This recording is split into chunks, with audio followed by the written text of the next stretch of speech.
It takes a combination of sorrow and joy to make for a compassionate, understanding person. People who've only known pleasure are usually shallow and are usually dull. And people who constantly dwell on their sorrows are depressing. But it's a person who's gone through prosperity and adversity, through sickness and good health, through joy and sorrow, is the one who attains wisdom, who understands people, their foibles and their greatness, and is the person most able to cope with life and life's problems. Good evening, friend. Welcome. Hello, Yes, Dr. Meltzer. Yes, my friend.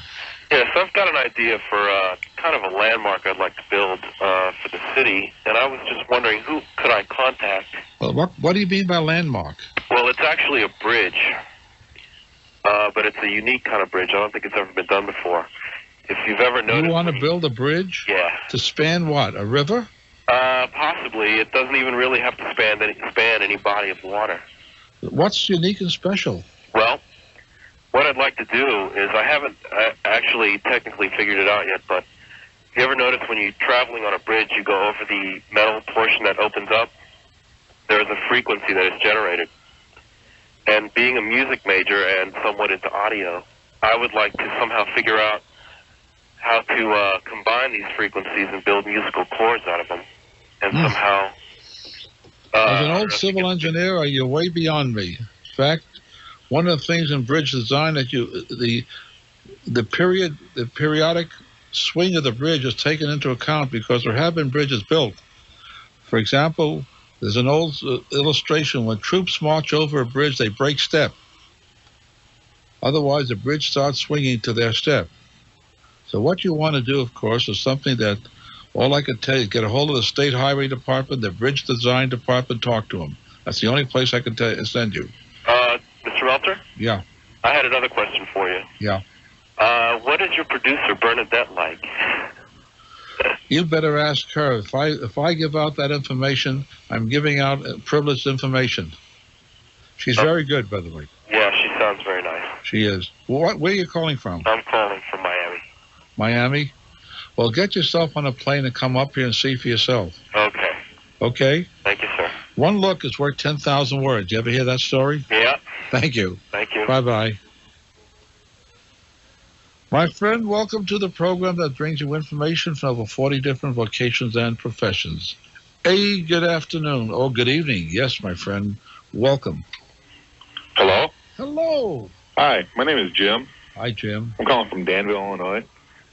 And I got two questions for you. What's I'm that? going to ask you. First of all, I'm a freshman in college right now. Right. And I got a $1,400 student loan.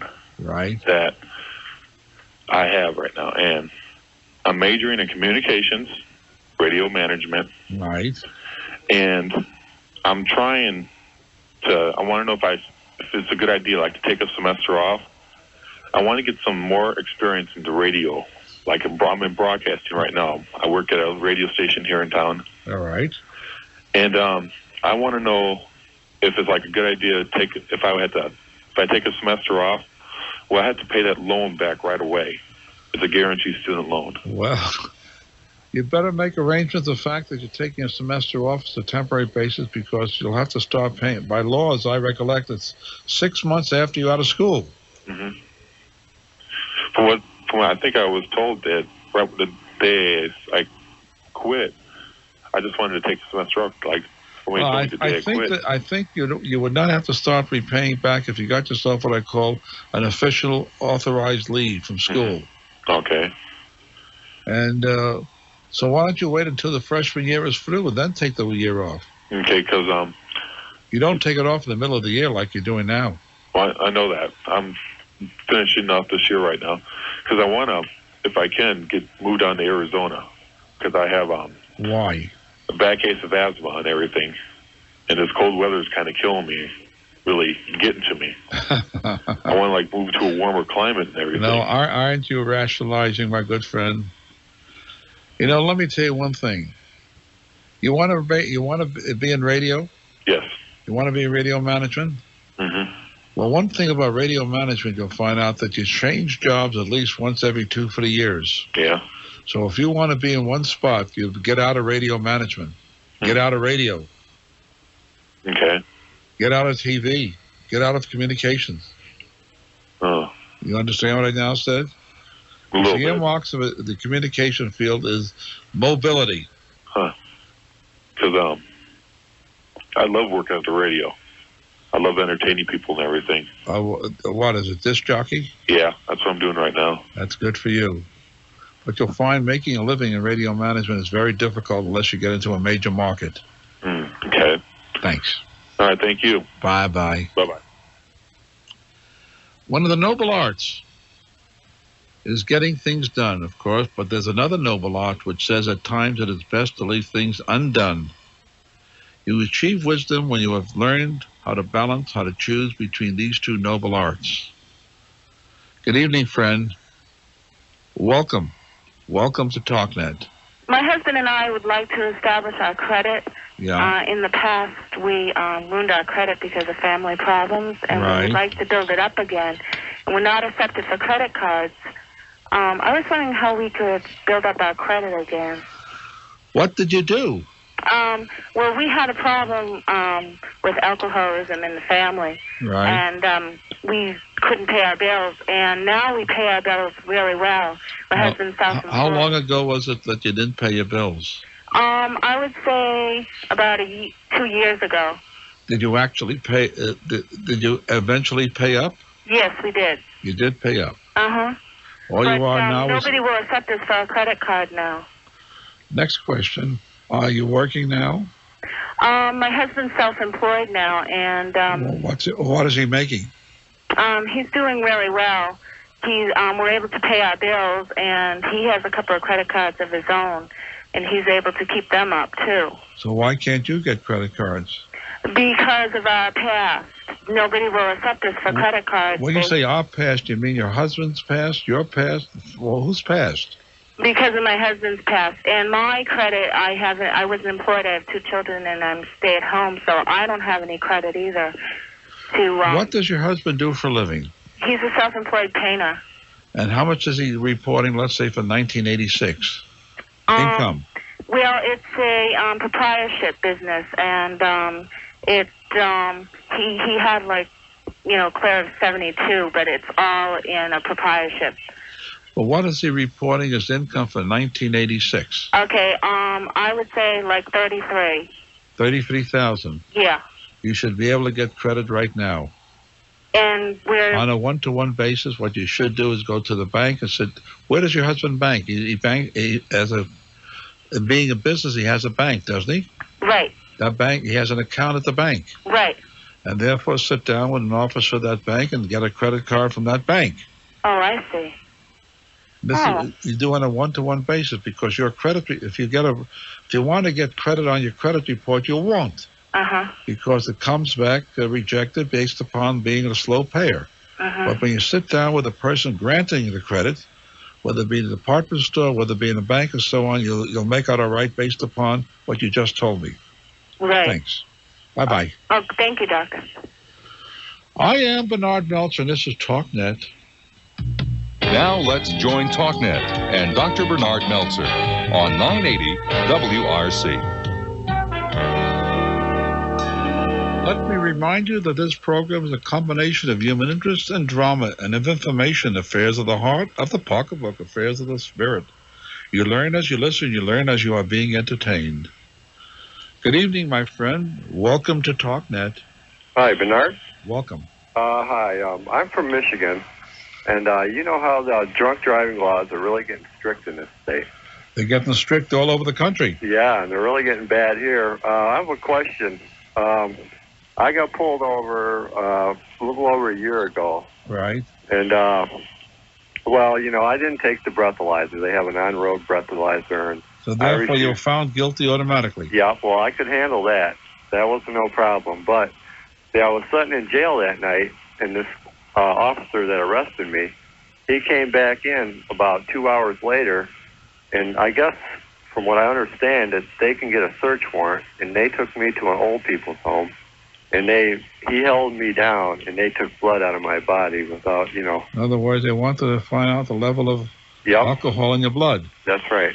but they did it after getting the proper court authorization. Yeah, and I was just wondering, how is that legal in this country? That's what I was... Well, how is it legal for you to drive while intoxicated? Well, that actually is but there In other words, you're a time bomb running down the road. Yep, I understand that.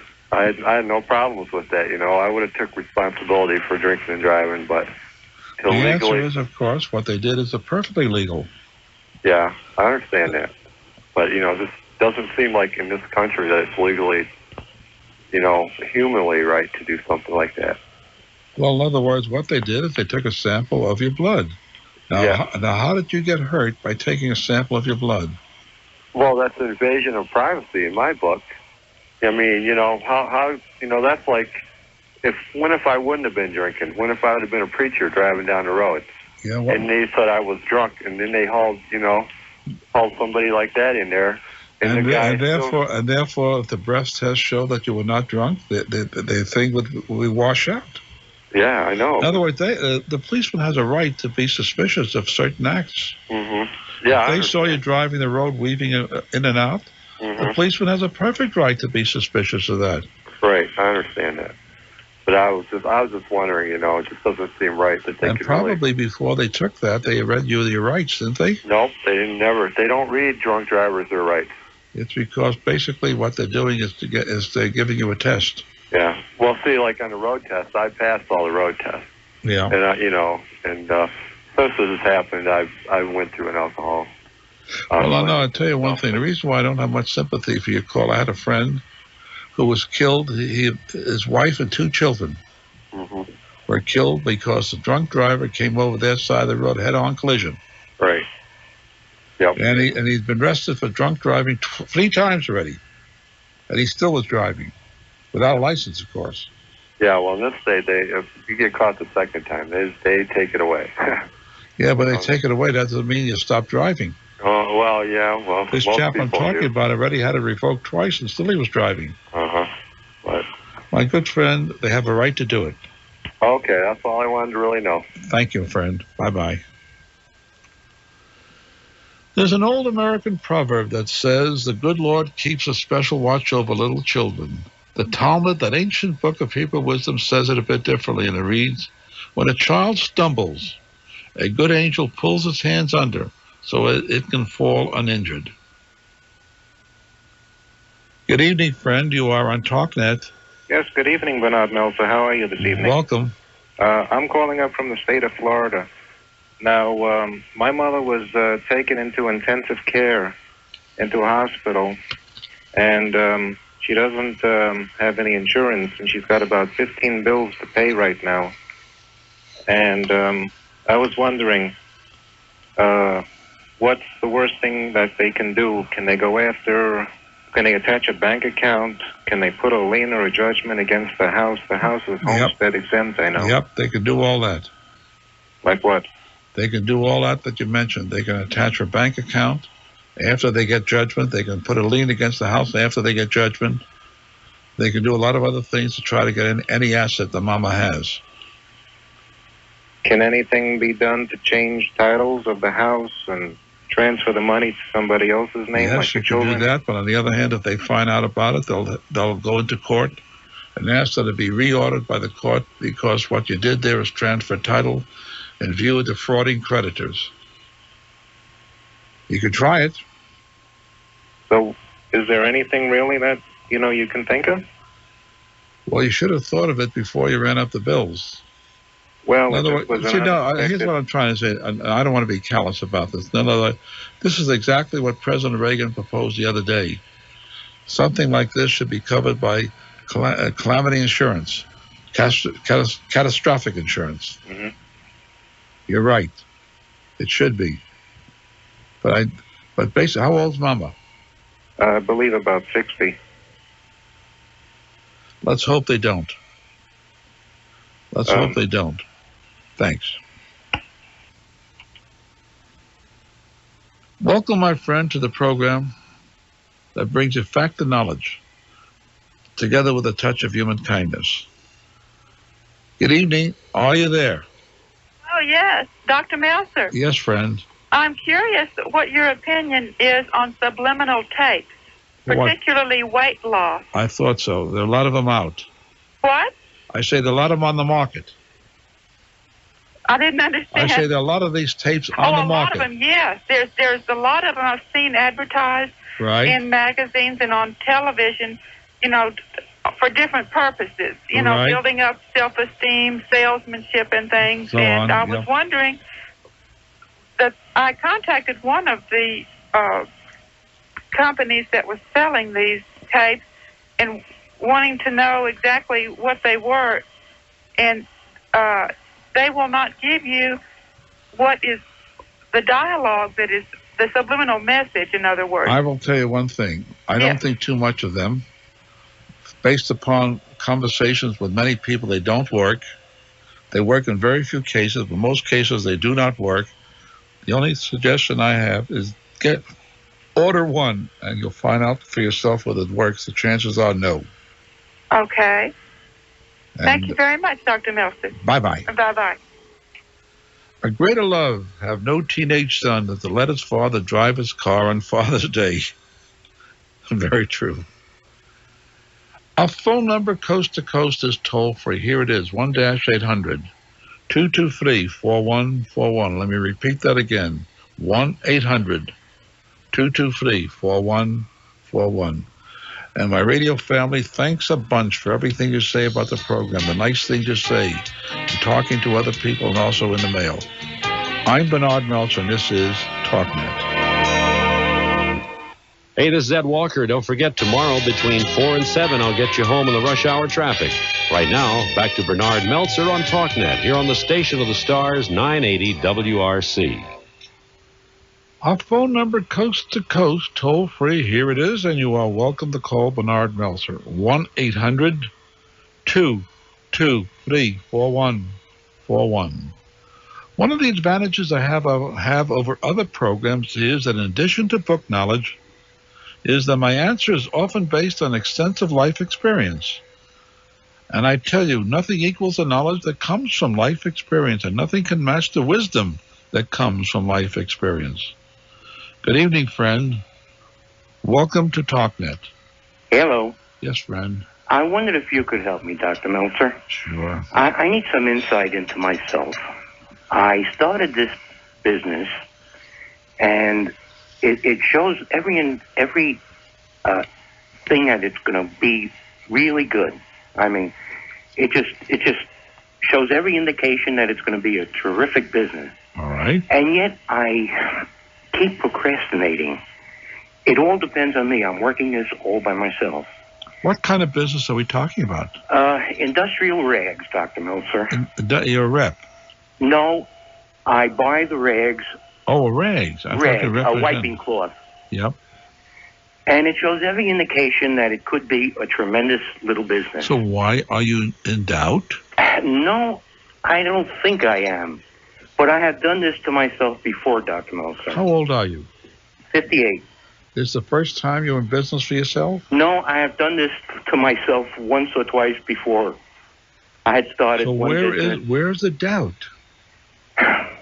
It's got to be somewhere inside me, Dr. Meltzer. I just don't know where it is. Are you scared that you won't? And I do everything to just make this thing go down the drain. It's like I'm doing this purposely to myself.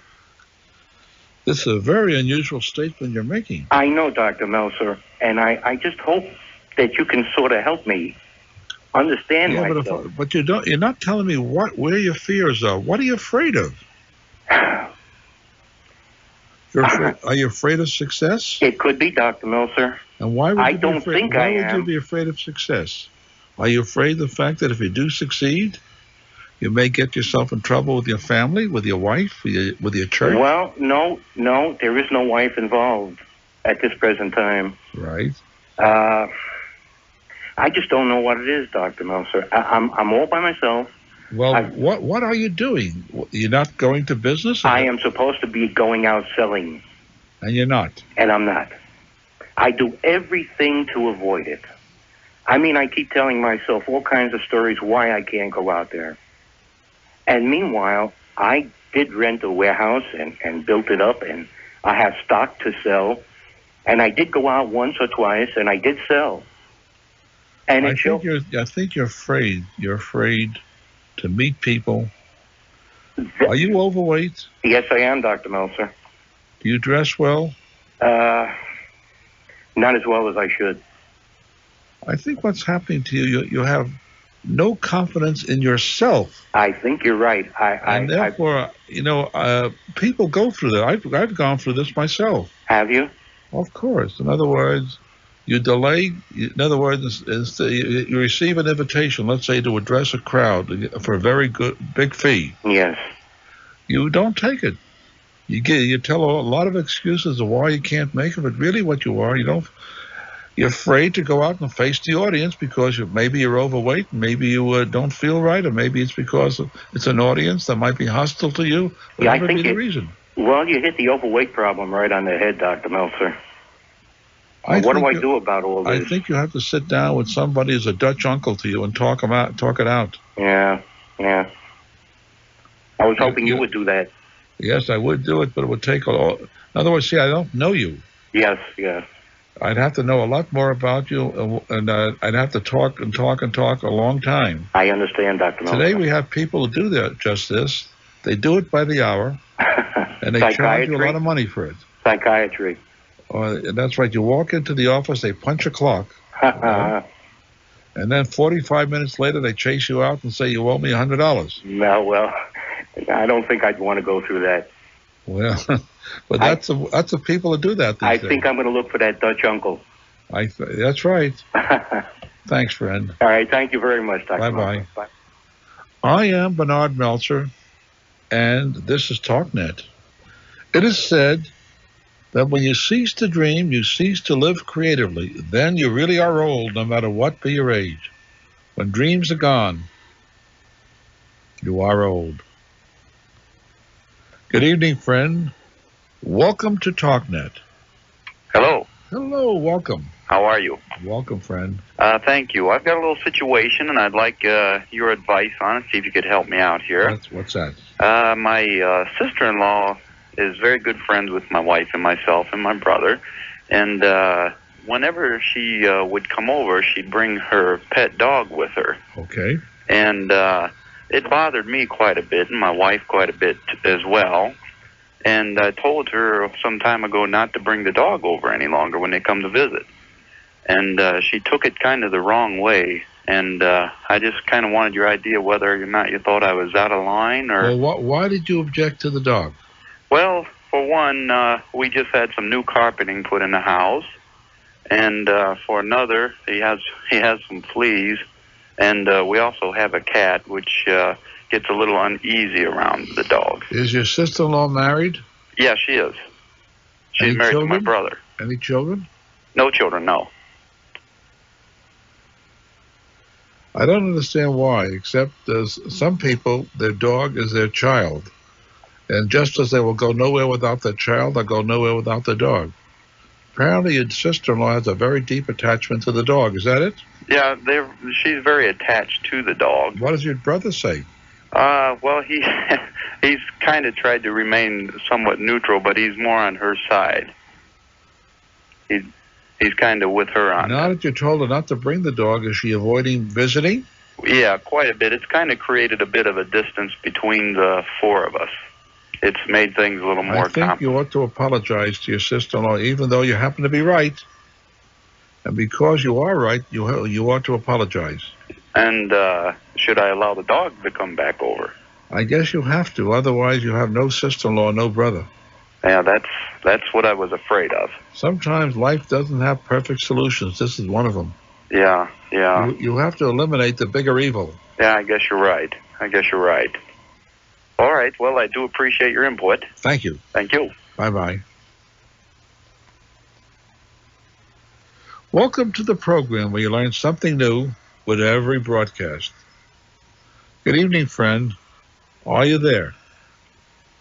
Yes, Mr. Meltzer, I'm here. Welcome. I have a little problem here concerning a doctor. My wife was in a pediatrician's office in the waiting room with my sister-in-law and her little baby. And there was a child in there that had a contagious disease, and nobody knew about it until the next day when the doctor told the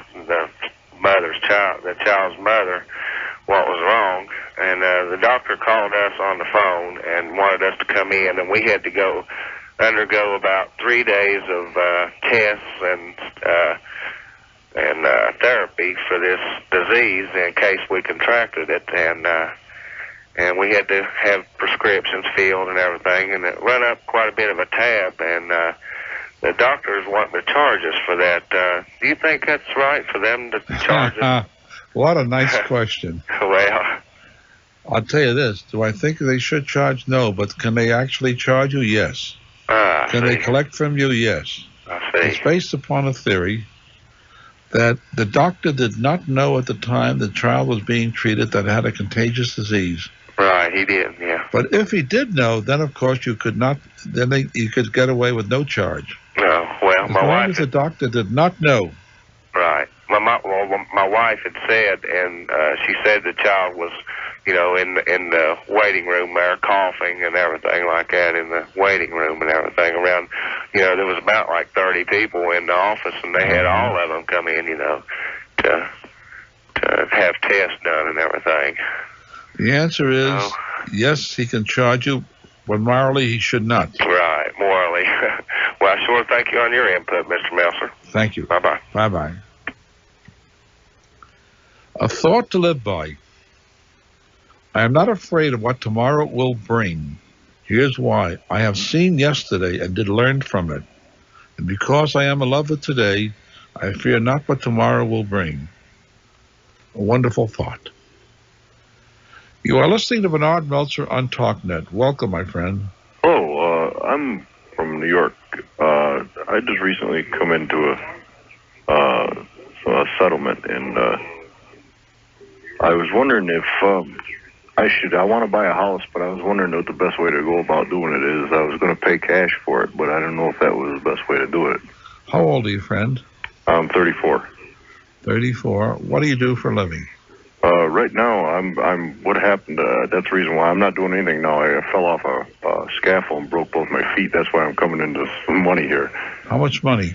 Roughly, the lawyers say roughly around $60,000. With the 60,000, and how much besides the 60,000 do you have in the bank, stocks, bonds, and so on?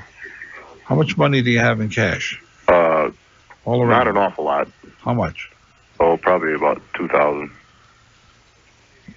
And since you have both your ankles broken, will you be able to work in the future? That's what they're undecided right now. How much disability I will have. Right. Before you understand what you will have and so on, put this away in the bank, in the money market account. I see. Because right now you're not in a position to make any decisions at all.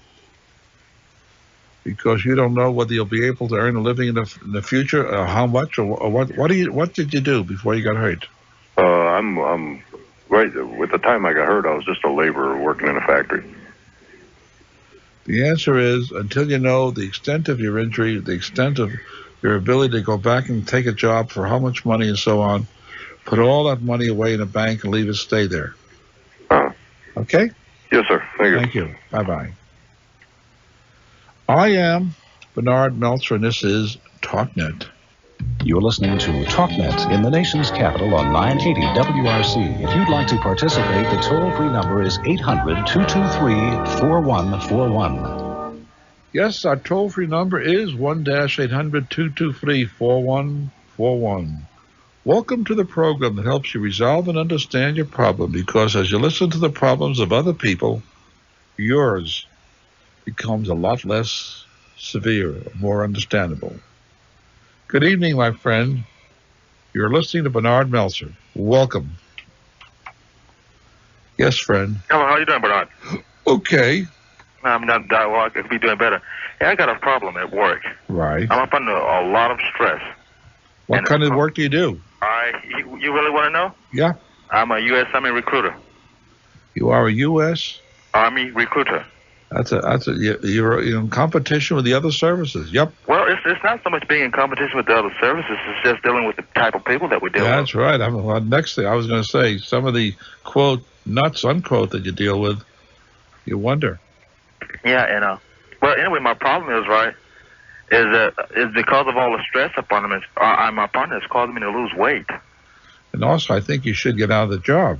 So you think I should get out of the job, huh? In other words, apparently you're getting a little bit, let's say, stressful and trying to meet the requirements of your job and then talking to people. Mm-hmm. Many people who are using the armed services as a way to get out of,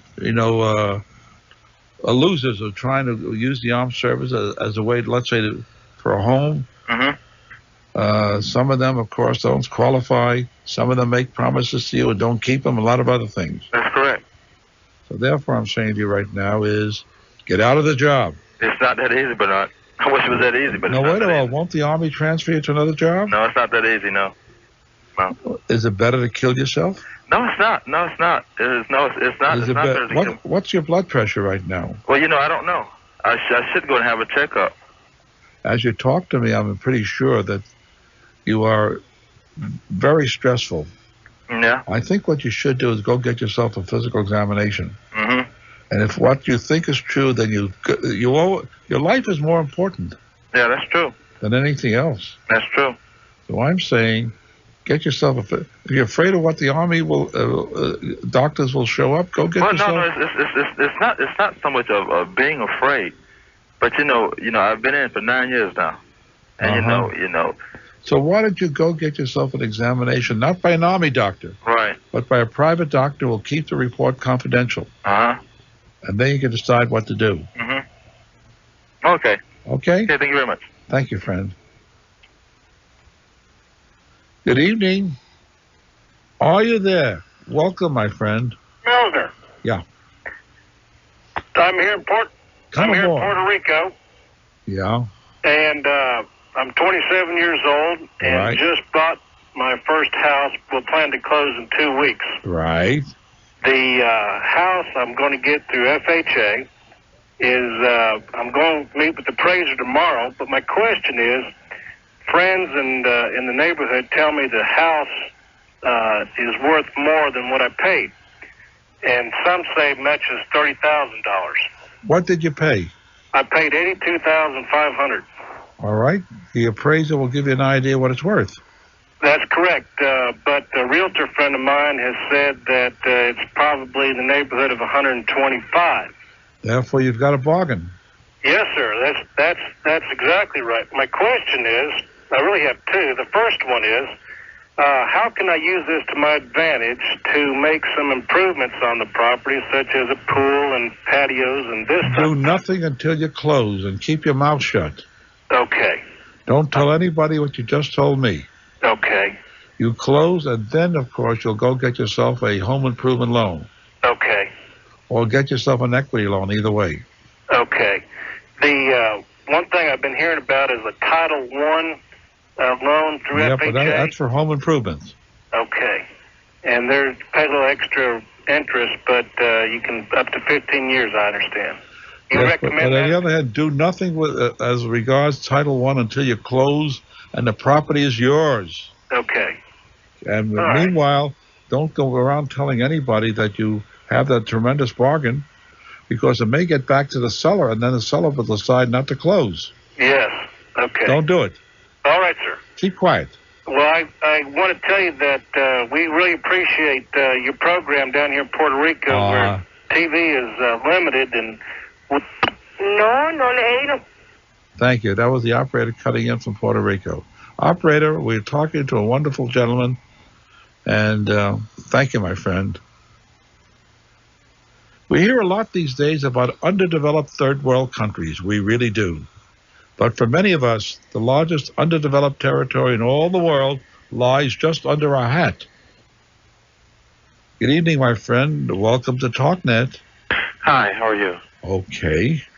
I'm calling tonight to ask about a problem. My wife is self-employed, and she's been in this business, but she hasn't been making a lot of money. and she hasn't been setting aside money. The problem is that we need the money, every bit of money she gets. And she hasn't been setting aside money for taxes. You mean for withholding and so on? Right. Or are you talking about for taxes at the end of the year? Right. Both, you mean? Right, for her business. Yeah, go ahead. Now, I've always worked a job where my taxes have been taken out automatically through my paycheck. Right. And we're ending up in debt over and over. Is there some kind of an account or some kind of way where we can kind of put this money in? No, I will tell you one thing. The withholding that your wife is spending is going to get her in trouble. The workers' comp that your wife is not paying is going to get her in trouble. So therefore, I say the following. You'd better get yourself an accountant who will set up a method by which automatically, every week or every month, money is taken out to cover that. Uh-huh. Who would hold that money? Or a bank. A bank, okay. Right. So you better do that in a hurry, because otherwise the IRS will come in and put you out of business. Oh, yeah. And then, too, at the end of the year, you have no money to pay taxes. Right. And that leads to all kind of problems. My good friend, tell your wife to get herself set up so that the money is taken out automatically, and it's just money that isn't there, period. Right. Thanks. Thank you. Bye-bye. Because I will try very, very hard to be a friend. Good evening, friend. Welcome to Talknet. Hello? Hi, Dr. Meltzer. Yes. All I would like to know, please, if if a CD can be cashed, if you are a power of attorney or a payable on death, if the person is alive, can you cash in a CD? Somebody who's alive has a CD in their name. Yes. Right? Yes. And they give another person a power of attorney to cash the CD. There are two power of attorneys, yes. Well, what's the second one? Sisters. We're sisters. In other words, they give a power of attorney to two people? Yes. To what? Because it was requested. If they give you a power of attorney, legitimate power of attorney, with the right to cash that CD, then of course you can cash it. That's the answer. Okay? Tell me that once more. If the power of attorney they gave you is a valid power of attorney specifically authorizing you to cash the CD for them, then then you can do it. Even though they're alive? Well, of course, a power of attorney is no good when they're dead. The moment that person dies, that power of attorney is no good anymore. Okay, I got you there. Okay? Okay, thank you. Bye-bye. In any couple where you'll find the faults are very thick, at that place you'll find their love is very thin. Good evening, friend. Welcome to Talknet. Yes, hi. How are you? Okay. That's good. I have a problem. I lost my sight about 5 years ago from diabetes. Oh, my. I was just wondering, from your experiences, it just seems to get harder and harder to deal with it. It doesn't seem to get easier. Well, what have you been doing in the 5 years? I have a part-time job, and I have a guide dog, and... Well, you have a part-time job doing what? I'm a public representative for a company. Okay. I think on the outside to everybody it looks like I do real good and I handle it. But on the inside it really hurts. Do you live alone? No, I'm married. How's your hubby taking it? He does good, but I think it's hard for him to understand because I seem to go in slumps every other month and get real depressed, and I think I feel sorry for myself, and it's just hard to handle a lot of things. See, what you're doing is you're looking at the glass of water that's half full and you're saying it's half empty. Yeah. And one of the things you're not... See, my daddy always used to have... When people would talk like you, he always would say, I cried because I had no shoes until I met a man who had no feet. Yeah. And remember this. If you sit down, your blessings are many. Here you are, you have a job. Your health is pretty good, except for diabetes. which probably you have under control. Am I correct? Kind of. I have kidney problems, too. You have a hobby. Mm-hmm. And there are a lot of things to be thankful for. I know that. It just seems like it overtakes me a lot of times. If you are depressed, you make yourself depressed. Yeah, because for 5 years I'd think I would be doing better, but I still get really depressed. Well, of course, you should be getting some medicine anyway to put you on the bright side of life. Are you seeing a psychiatrist? No, I'm not. I think you ought to. Yeah. I think you ought to get some uppers. Yeah. Anyway, I hate to it's do temporary. In other words, it's not, but at least it'll pull you out of your depression when it starts coming on. Yeah. I can understand what your problem is, and keep this in mind. All of us get depressed. Don't you think I get depressed at times? Yeah. I'm sure you do. I know everyone does. I just get depressed about the same thing over and over. Because you are letting it get you down. Yeah. Well, I just want to see You so are forget. bad. By the way, do you have a deep religious faith?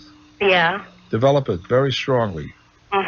Nothing will pull you out of your situation like a deep religious faith. And leave everything in the hands of the Lord your God. I'm telling you, my good friend, you have many things, many blessings, but you're overlooking them. You're concentrating on the things that you have not. Try it. I'm Bernard Meltzer, and this is Talknet. Hi. Right now, to all with the sound of my voice, I say a wonderful night to you all. I am Bernard Meltzer, your host on Talknet. Every Saturday and every Sunday, please listen for me then. To all, I extend my hand in friendship. This program is about life itself, affairs of the pocketbook, affairs of the heart, affairs of the spirit. We bring you drama by real people, not make-believe. This program is one of goodwill. Our phone number coast to coast is toll-free. I invite you to call 1-800-223-4141. I'm Bernard Meltzer, and this is Talknet.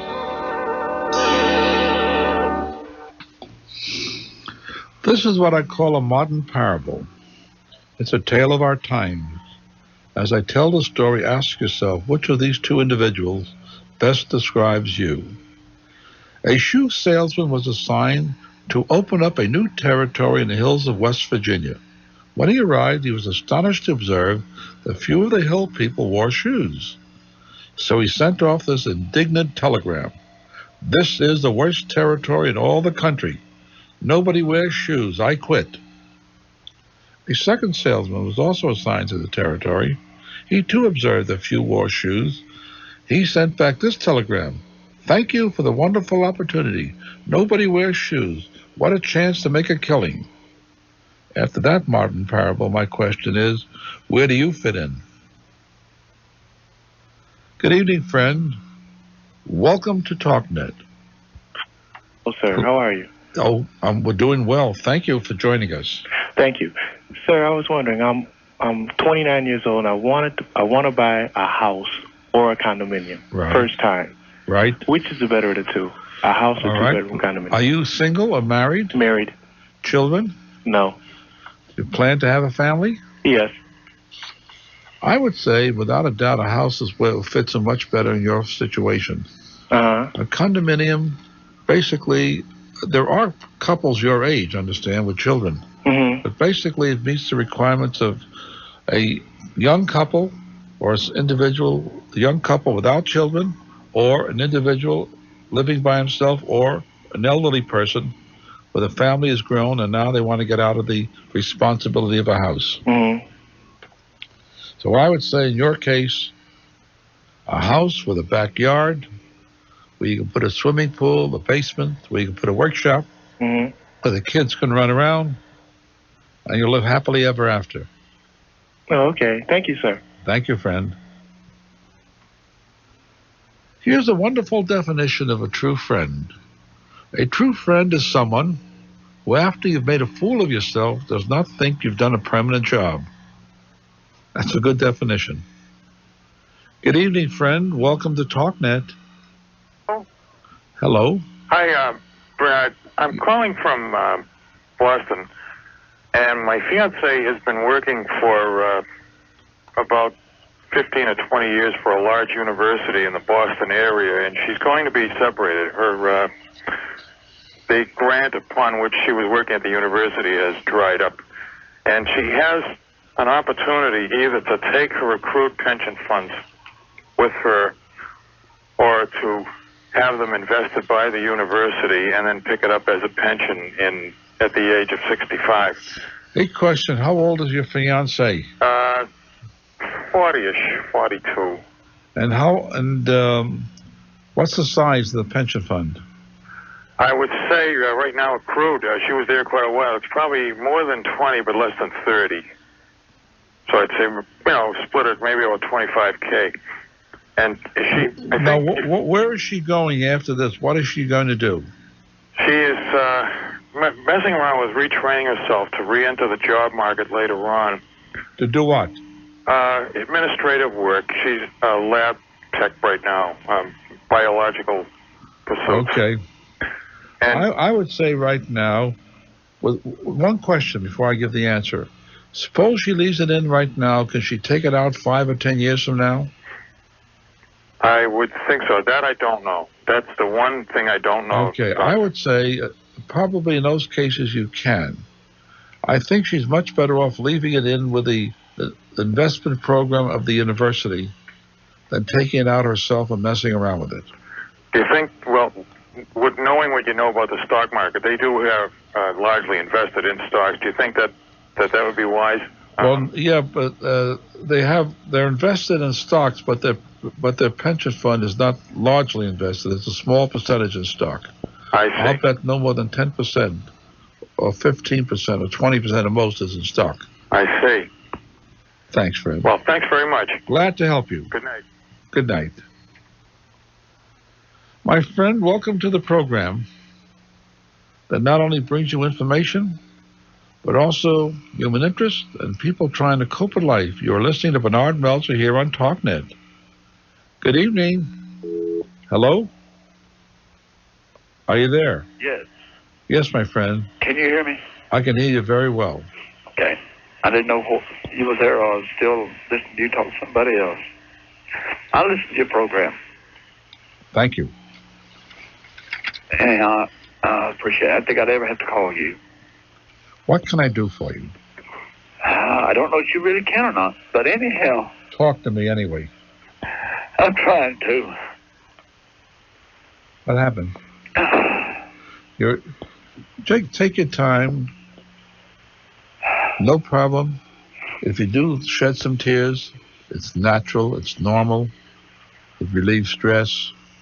But the only thing is, if you do cry, I can't hear you, that's all. Understood. That's all right. What's on your mind? I got too much on my mind right now. I don't know what to do. But anyhow, I'm married. You're married, yeah. Is your marriage breaking up? It broke. Broke. Gone. All gone, yeah. But anyhow, I met this woman, lady, right. 2 years ago. Right. And I started dating her. Yeah. She had 2 kids. 2 kids don't know who the fathers are. They don't know who the father is? No. I raised them. Uh-huh. I was together 3 years. Almost 3 years. Yep.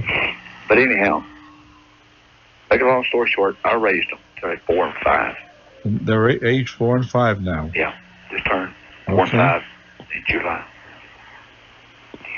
I taught them everything they needed to know.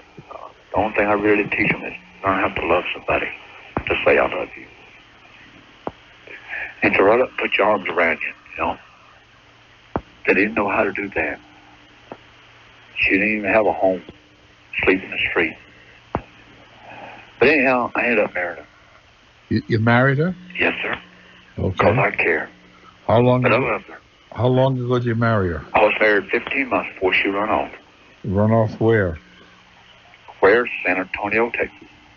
Why? Why? That I really don't know. Only thing I know is she's seeing another guy. she wants to marry him. She's with another guy. Yeah. That's not hearsay. That's fact. Did she run off with the other guy? Did she run off and meet the other guy? The only problem is, we didn't fight. We did not argue. Why do you think she ran off? I don't know. Nobody knows, per se. Honestly. She took the kids with her? Yeah, they were hers. I had no custody of them. Which was, I don't get custody. In other words, what happened is, you knew nothing about anything. She came home one day, she wasn't there. Is that what you're telling me? That is correct. I took her. How do you know she went to San Antonio? Because I talked to her. In other words, she wrote to you? No. I called her. How did you find out where she was? Because she went where her brother is. Oh, I see. She went with her brother. Yeah, she got her brother's. In other words, therefore, this was planned. Right. When you talk to her, what excuse does she give you? What excuse does she give you? What? I don't love you no more. Just like that? Just like that. How old are you, friend? Sir? How old are you? I'm 43. How old was this woman? 24. 24. Yeah, there's a difference there. Well, of course, I'll say one thing. But I can accept that. Yeah. I don't want to accept it. Who does? How long ago did this happen? November the... How long? November the 18th, exactly. November 18th. That was on a Wednesday. Go ahead. I come in that evening. I took a girl to work. Okay, a question. Yes. What have you been doing since November 18th? What have I been doing? I have been working 4 jobs. To keep busy? Keeping busy. As long as I didn't hear from her, fine. Then she'd call me.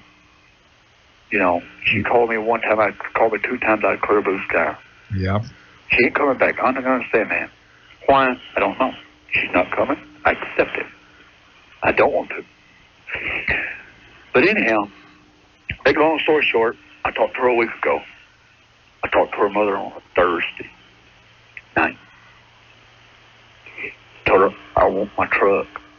See, I've got a truck. It's mine. I put it in her name. I put the car in her name. The only reason I done that is because of the IRS. Uh-huh. No, I didn't beat the IRS. It's just that the company I worked for 6 years ago did not hold out enough withholding. They held up 5 instead of 1. And that put me up in a high bracket. And I've been paying them suckers for 6 years. This is my first year I'll be clear with them. So that's why you put the truck and the car in her name. Right. And now she took the truck and the car with her? No, she sold her car. I paid $1,500 for the car. She sold the car for $600. Okay. What about the truck? She got $300 for it to go to San Antonio. What about the truck? I've got it. I've got the truck. But the problem is we got a divorce going to come up. Okay? Yep. I do not know where she is right now, per se. Yep. But I got my phone bill this morning and opened it up. How much? $646. In other words, she went off the deep end. She didn't do this. Her mother done this. Why? Who was she calling? Her mother called somebody in this town. And charged it to you? Yeah, a credit card call. Therefore, how did they get your credit card? That's right. Now, the only way... How did they get a hold of your credit card? The only way done that was the wife give her that number. In that case, what you do is get on a phone and call the telephone company tomorrow and tell them these are unauthorized charges. You will not pay it. Now, thing is, I'm still married to her, legally. We're separated. Yeah, but the only thing you're responsible is for necessities. You're not responsible for a $600 phone bill run up by her mother. You know what I just said? Yeah. I don't know that, you know. It's just all this stuff is piling up on me. I'm trying to save money and get her divorced, and I'm trying to beat her. The answer is, of course... my truck. I can't afford it. The answer is, think of yourself right now. Stop thinking of her so much. She doesn't deserve... I am thinking of me. She doesn't deserve your love and sympathy. Not right now. I've been too good to her. Maybe that's the problem. Maybe the woman isn't used to being treated well. Well, you want the truth? That's right. Now, the reason why... Her mother, her mother abused her when she was 13. She made her sleep with a guy. Yeah. Her boyfriend. I know that. Everybody knows that. Her Well, whole no, family you knows see, there are certain people that have a pattern of what I'll call getting into trouble, and they simply can't break the pattern. They seem to be born in, they seem to be programmed for it. So I'm going to say, my good friend, I hear you crying. Your heart's crying. But there's nothing you can do except to say, get over this. This too shall pass away. And one of the best things you can do is now try to establish a relationship with a decent woman who can understand love and affection and can understand the generosity of a man like you. They are out there, I'll tell you that. They're out there by the dozens, the hundreds, the thousands. What city are you calling from? I hadn't seen them. Where? I know they are, but I hadn't found them. I ain't been looking for one. They are out there. That's the best medicine for your sickness. Listen to me. I've been through it myself, my friend. There are times that you don't want to live. That's where you are right now. But life goes on. And this too shall pass away. And if you call me a year from now, you say, oh, was I silly? Well, I ain't thinking about killing myself. No way. My good friend, keep in mind this. Life is for the living. And basically, once you get over this, you'll understand that she doesn't deserve your love and affection. Thanks. I am Bernard Meltzer, and this is Talknet.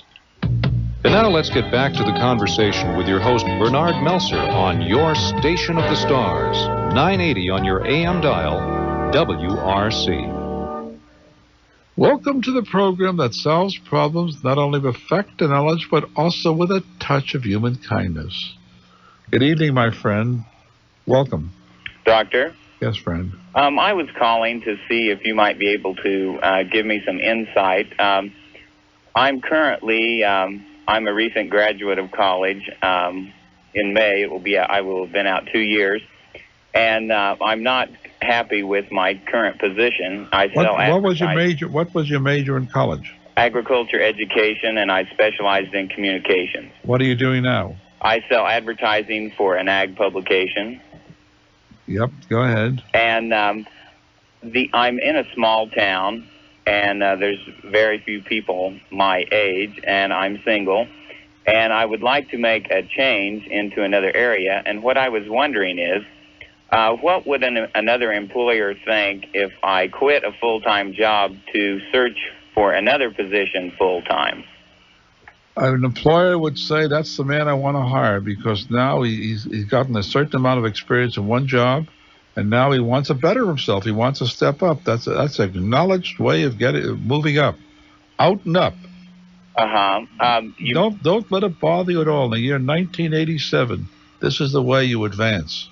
They won't think that I'm kind of crazy for quitting a full-time job to... No, not if you were talking to me or anybody else. You told me the reason why you quit is because you wanted a better opportunity for a better job to make more money and advance. Because the place you were was a small town, advancement was limited, contacts were limited.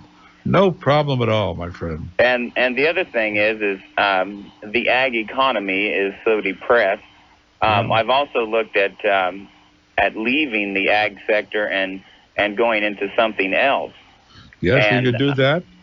It's true, but I have an idea 5 years from now the ag economy will be booming if you'll wait it out. But I say right now, my good friend, what you are doing is right.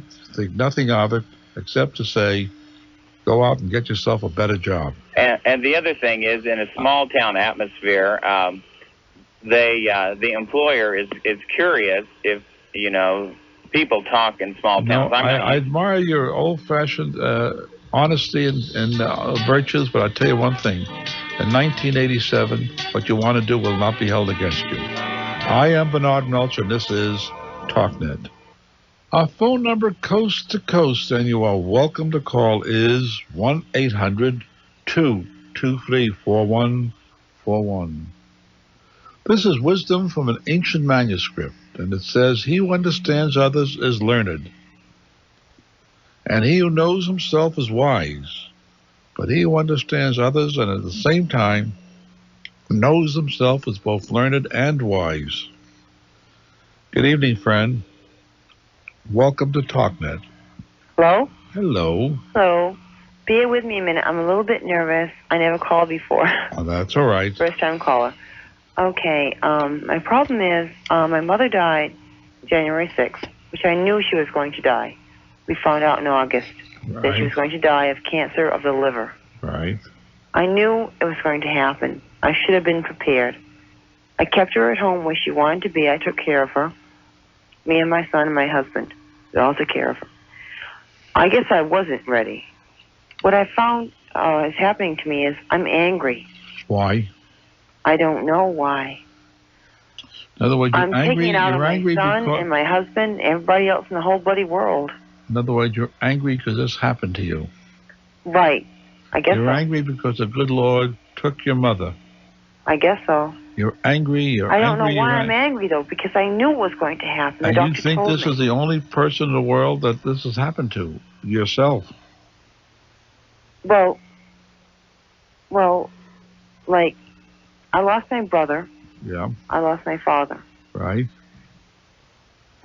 I handled that pretty well, but not. I can't handle this one. Therefore, I'm not myself anymore. I'm a very angry person. I can see what it's doing to my family. also keep this in mind. I was about to say, you owe an obligation to your husband. I know In that. other words, the way you honor the dead and the way you serve the dead is to honor and take care of the living.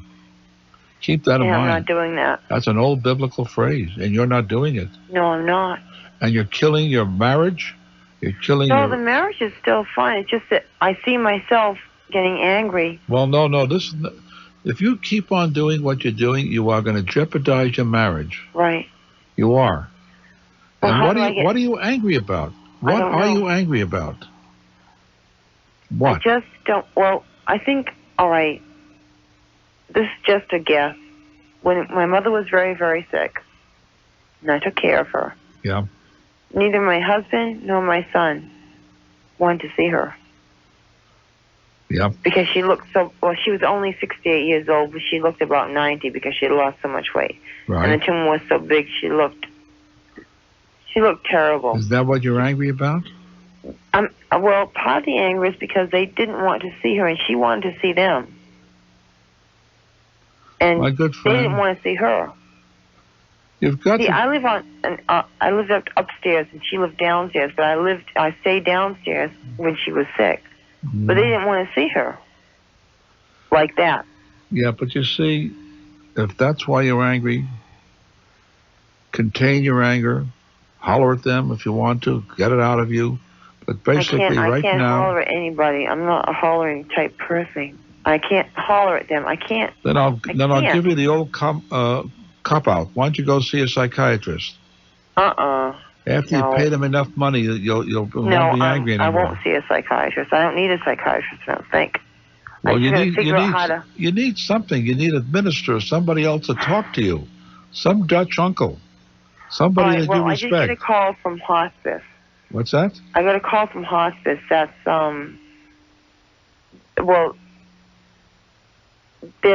you've heard of hospice, right? I don't understand you. Okay, hospice is people that deal with cancer patients. And they deal with the families also. Yep. And you did get a call from them. I got a call from them yesterday, and they asked me how I was doing. And I told her, not so great. And she suggested going to these group meetings they have every other Wednesday night. Excellent suggestion. Excellent. Should I go? Of course. And you'll find that you're not the only person in the world. If you want to break down and cry, you can break down and cry there, but I'm not a crier. So what? You'll find that you're not the only person in the world with a problem, and you'll find there are many people in the world with problems worse than yours. Yeah, but my husband doesn't want me to go. You tell your husband, Bernard Meltzer said, it'll do him a lot of good for him to go with you. He doesn't want me to go there for some strange reason. Yep. He says, so go there yourself. That's tantamount to seeing a shrink to him, and he doesn't want me to go there. And I think I need it. Honey, you need something right now. If your husband doesn't want to go, get in a car and go yourself. That's what I want to do. So go ahead. You think so, then? Do you have a deep religious faith? Yes, I'm a very strict Catholic. In that case, doesn't your faith sustain you? It's helping quite a bit, but it's still not controlling the anger. Have you sat down and talked it over with your priest? Yes, I talked to him once right after the funeral, and he said, I told him, I said, I can't, I thought I could accept it, but I couldn't. And so why don't you let go, and why don't you give him a call and say, can I come down and see your father? I must talk to you. You'll probably find all right, the problem is, Dr. Meltzer, that I am a strict Catholic in one sense of the word, but I very rarely go to church. So what? And I don't want to call him. He's going to say, I'm afraid he's going to say, oh, never go to church. So now you're going to call me up now? No, he will not say that. I don't know. He will not say that. I don't know. He will not say that. I don't really know. Because he's a man with a cloth, and he knows when people are in trouble like you are or disturbed, it's his duty, it's his obligation to talk to you. He will not say it. Yeah, sure. You also do two things. Talk to your priest and go to that meeting. Go to that meeting. And you'll be a new person. Try it. Thank you. Bye-bye. Thank you. I am Bernard Meltzer, and this is Talknet. There's a lot of book knowledge in my answers. There's also a lot of life experience in my answers. Years of study, years of doing things, and years of learning. Years of learning from my mistakes and from my mistakes of others. So by now, I think I can guide you so that you do not make mistakes. Very important. Good evening, friend. You are on Talknet. Hello. Welcome. What? Yes, you're on the air. Okay. I have this problem. I owe a debt, and I'm a minor. How old are you? I'm 16 now, and it happened when I was 14. What kind of debt are you in? Well, I read this thing in a magazine about bodybuilding, and I sent in for it.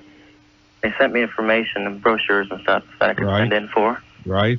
So I sent in for it, and I read it, and you have to be on a special diet. Right. So you could send it back, but I didn't send it back in time. But then I sent it back, wrote them a letter, and then they quit sending stuff about it. And then I got this letter in the mail today that they're gonna, what is it? My credit's not gonna be due if I don't, or my credit's not gonna be good if I don't pay it. Well, let me tell you one thing. That's an idle threat. But you sit down and right now and write them a letter and say, look, I am Joe Blow, whatever your name is.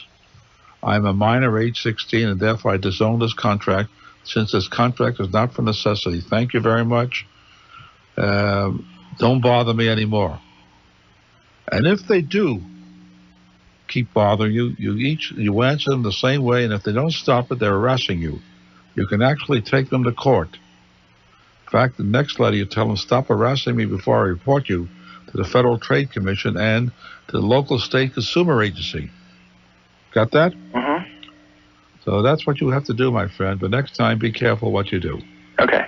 Thank you. Thank you. Middle age sets in when the narrow waist and the broad mind of your youth change places. You hear what I said? When the broad mind of your youth and the narrow waist of your youth change places. That's now middle age. Good evening, my friend.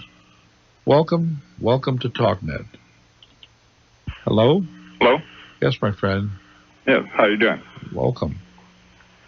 I had a quick question. I have a disability insurance policy, and I'm thinking of going into business for myself, and I was wondering whether it was worth carrying that, being I wouldn't have a set income. Of course. Now that you no longer have a set income, you want to carry health and accident insurance. Because if something does happen to you, how are you going to protect your income? Yeah, well, I didn't know whether they would say, well, it's based on a certain weekly income or something. Nope.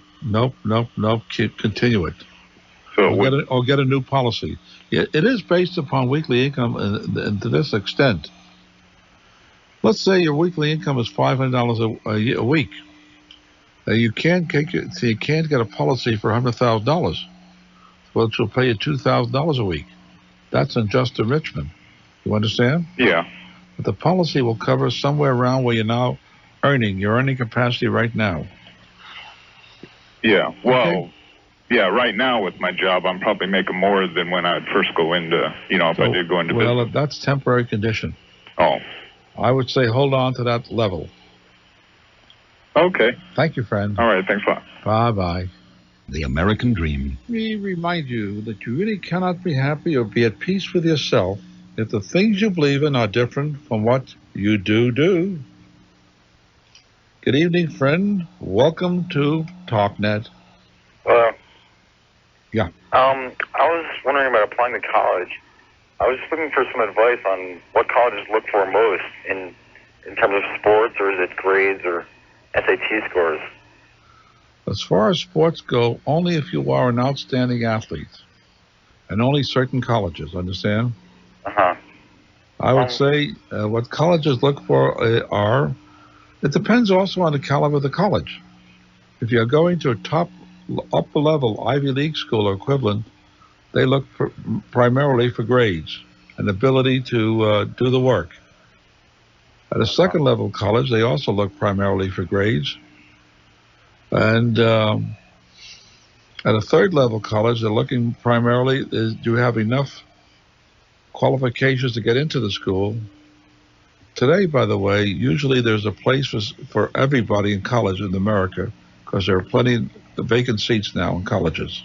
What about SAT scores? SAT scores are important. If you're going for Harvard, for example, you better have an SAT score of maybe around 1,400 or 1,300. On the other hand, if you're going for Podunk, an SAT score of around 800 is plenty. Okay. Thank you very much. Thank you, friend. Bye-bye. Good evening. Welcome to Talknet. Good evening, my friend. Welcome aboard. Hi. Hiya. I'm calling to talk about my son, ask opinion about my son, Mark. Watch out. Don't identify. Okay.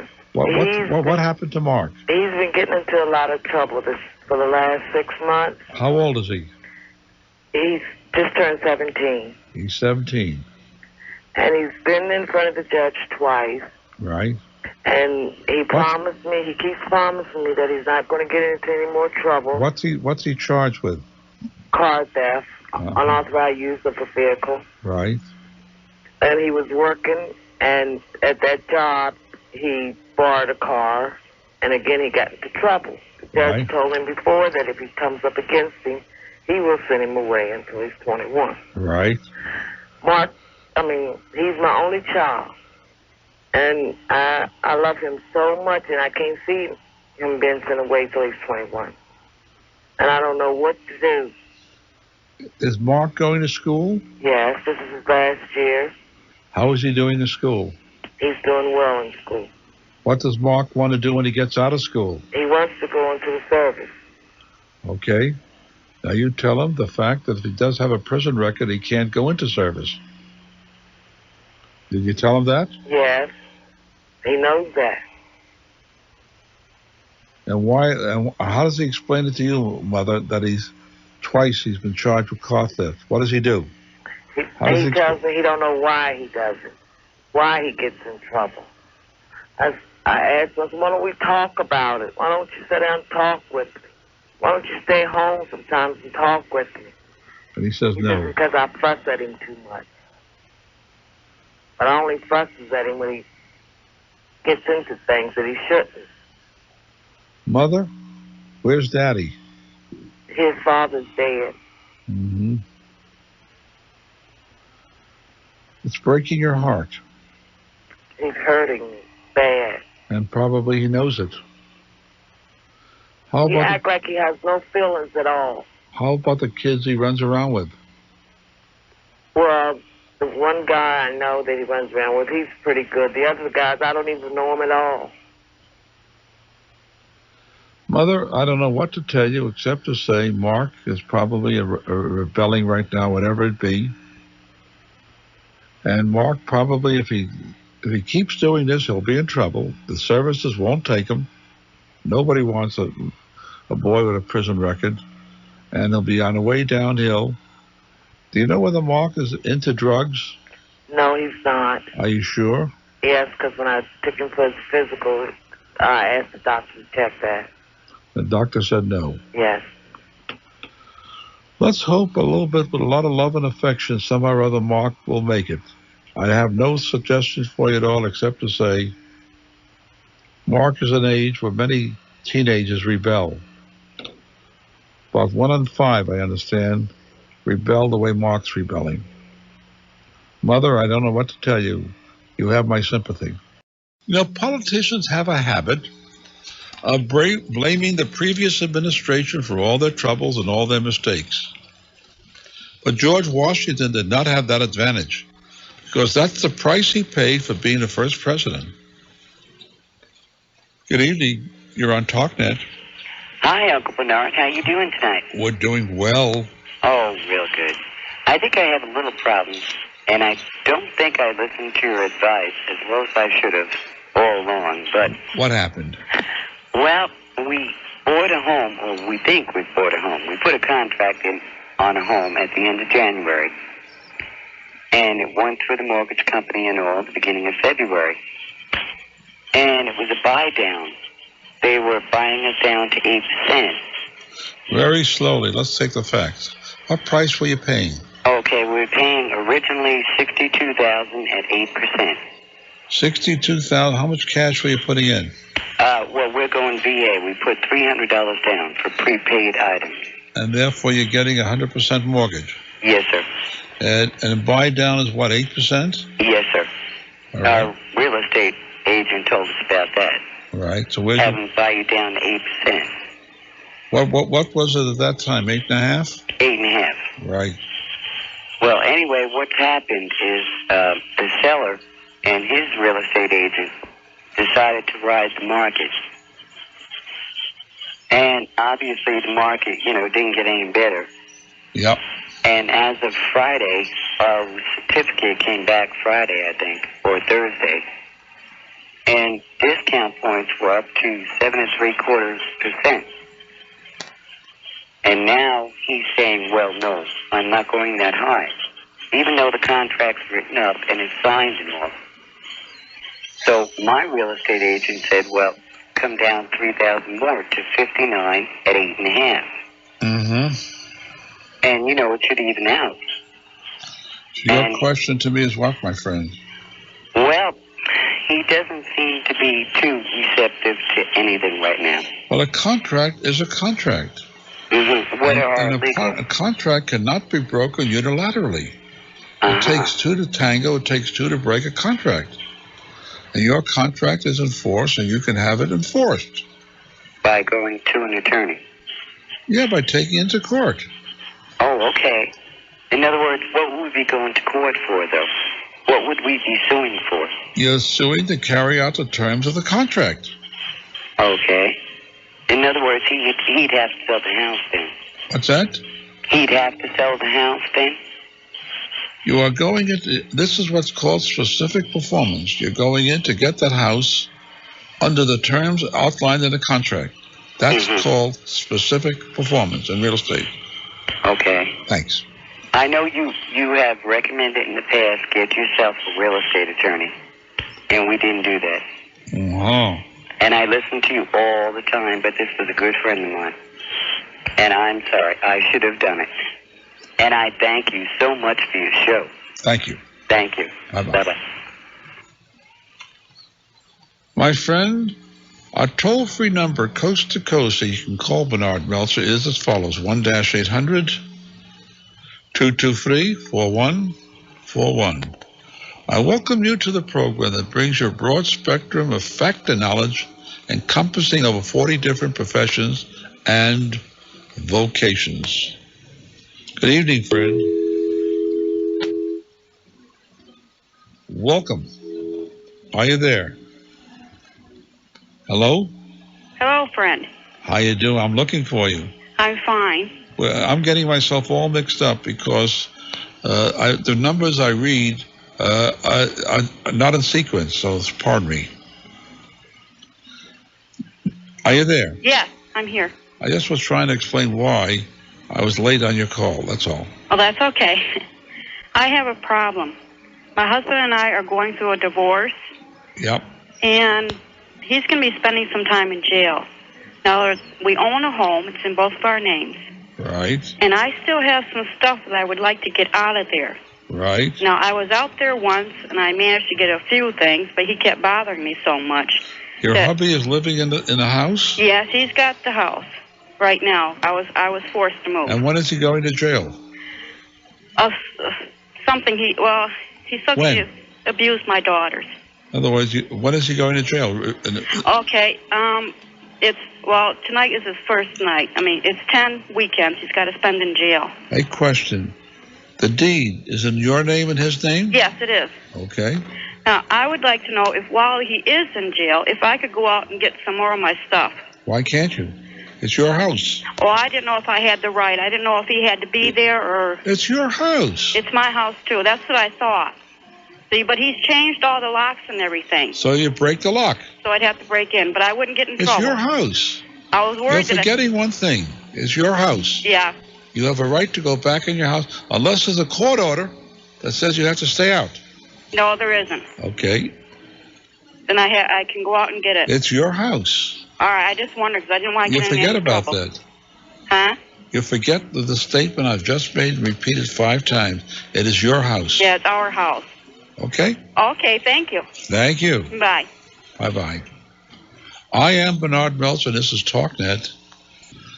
You know, one of the advantages that I have over other talk shows is that in addition to book knowledge, many of my answers are often based upon extensive life experience.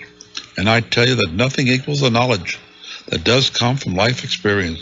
Nothing can match the wisdom that comes from life experience. My friend, I welcome you to Talknet. Good evening. Hello, Doctor. How are you doing tonight? Okay. I enjoy your program very much. Thank you. The question I have for you is that I have co-signed for my son who has purchased the automobile. Right. Okay, he presently is not working, and I had just been laid off within the last 4 or 5 months. Now, I've been making his payments over the last 4 or 5 months, but I'm coming to the point right now where it's kind of hard to make payments. Now, I'm wondering, am I still liable, even though I've co-signed it? You are liable to the last dollar. In other words, there's no way I could get out of that contract. Nope. Not only that, but I'll tell you one thing, daddies out there, mommies out there. The history is when you co-sign for a car loan for your son or daughter, the chances are better than even you will pay off that loan. Did you hear what I just said? Yep. In other words, how about if I would take him, say he would get a job, and I would take him to the bank, and since I'm not working, do you think they would reconsider with him now working and me not? Well, no. Do you have any assets? Yes. That's what they'll go after. I see. Sorry to tell you that. I'm stuck with it, right? You are stuck with it. Okay. So next time, daddies out there, mommies, be careful co-signing a child's car loan, because the rate of default on them is very high. Mm-hmm.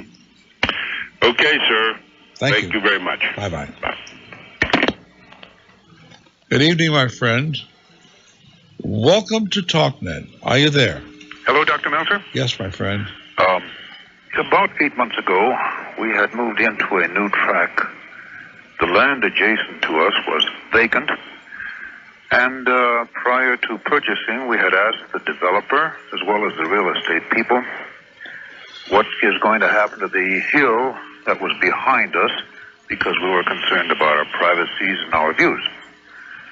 And both the real estate people and the developer told us that the hill was actually going to come down some 10 feet. As it turns out, there in fact was a kind of a pinnacle way out there, probably about a block away, that was actually taken down 10 feet. However, the bulldozers and the earth movers brought in much ground and built up the area right behind our fence to a total of 24 feet high. It is horrendous, and the morning sun is blocked. And we asked the developer what had happened, and he said the hill is going to stay.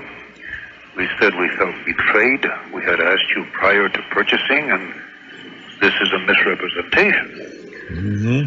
And they wouldn't do anything about it, so we did hire a civil attorney.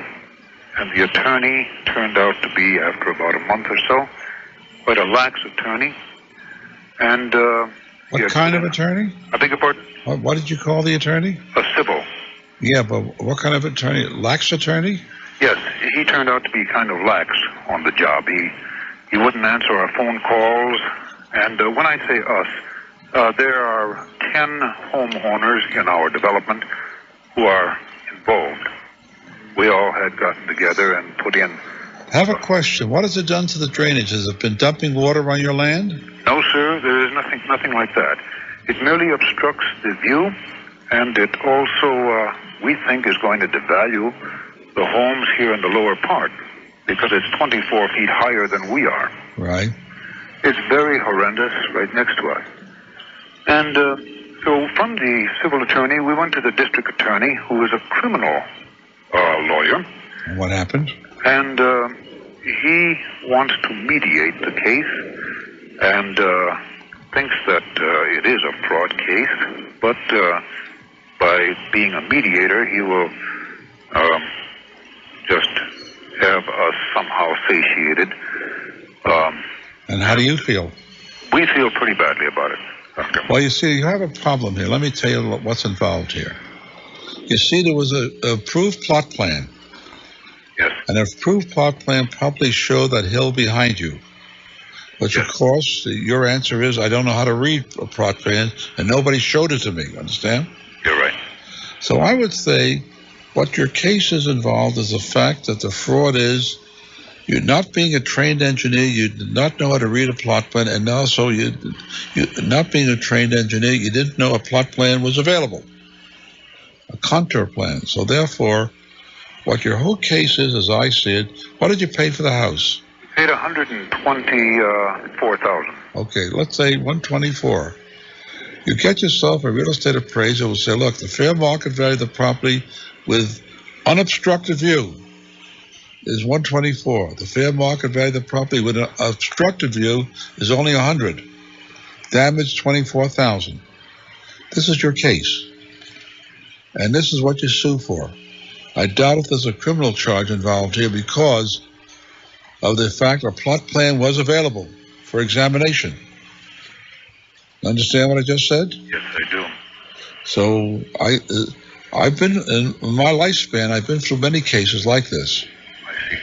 I can tell you, your suit is for a civil case for loss of value due to the fact misrepresentation on part of the builder. And the good part and the important part about this is, as I open my book, A Life Experience, is to get this before a jury. And the jury will sympathize with you, and builders find when they go into a case like this before a jury, invariably they walk in with 2 strikes against them.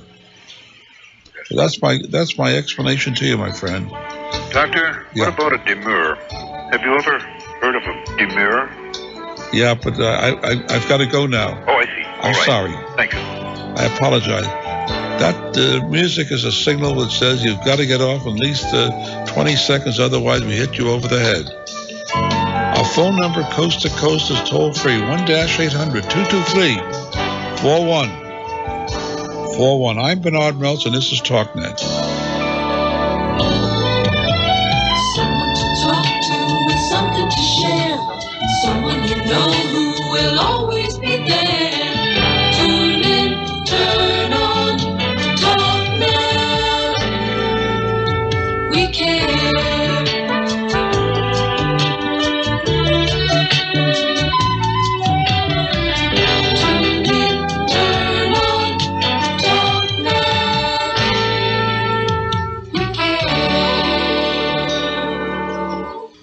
Talknet continues now with more interesting discussion and your host on the Station of the Stars, 980 WRC.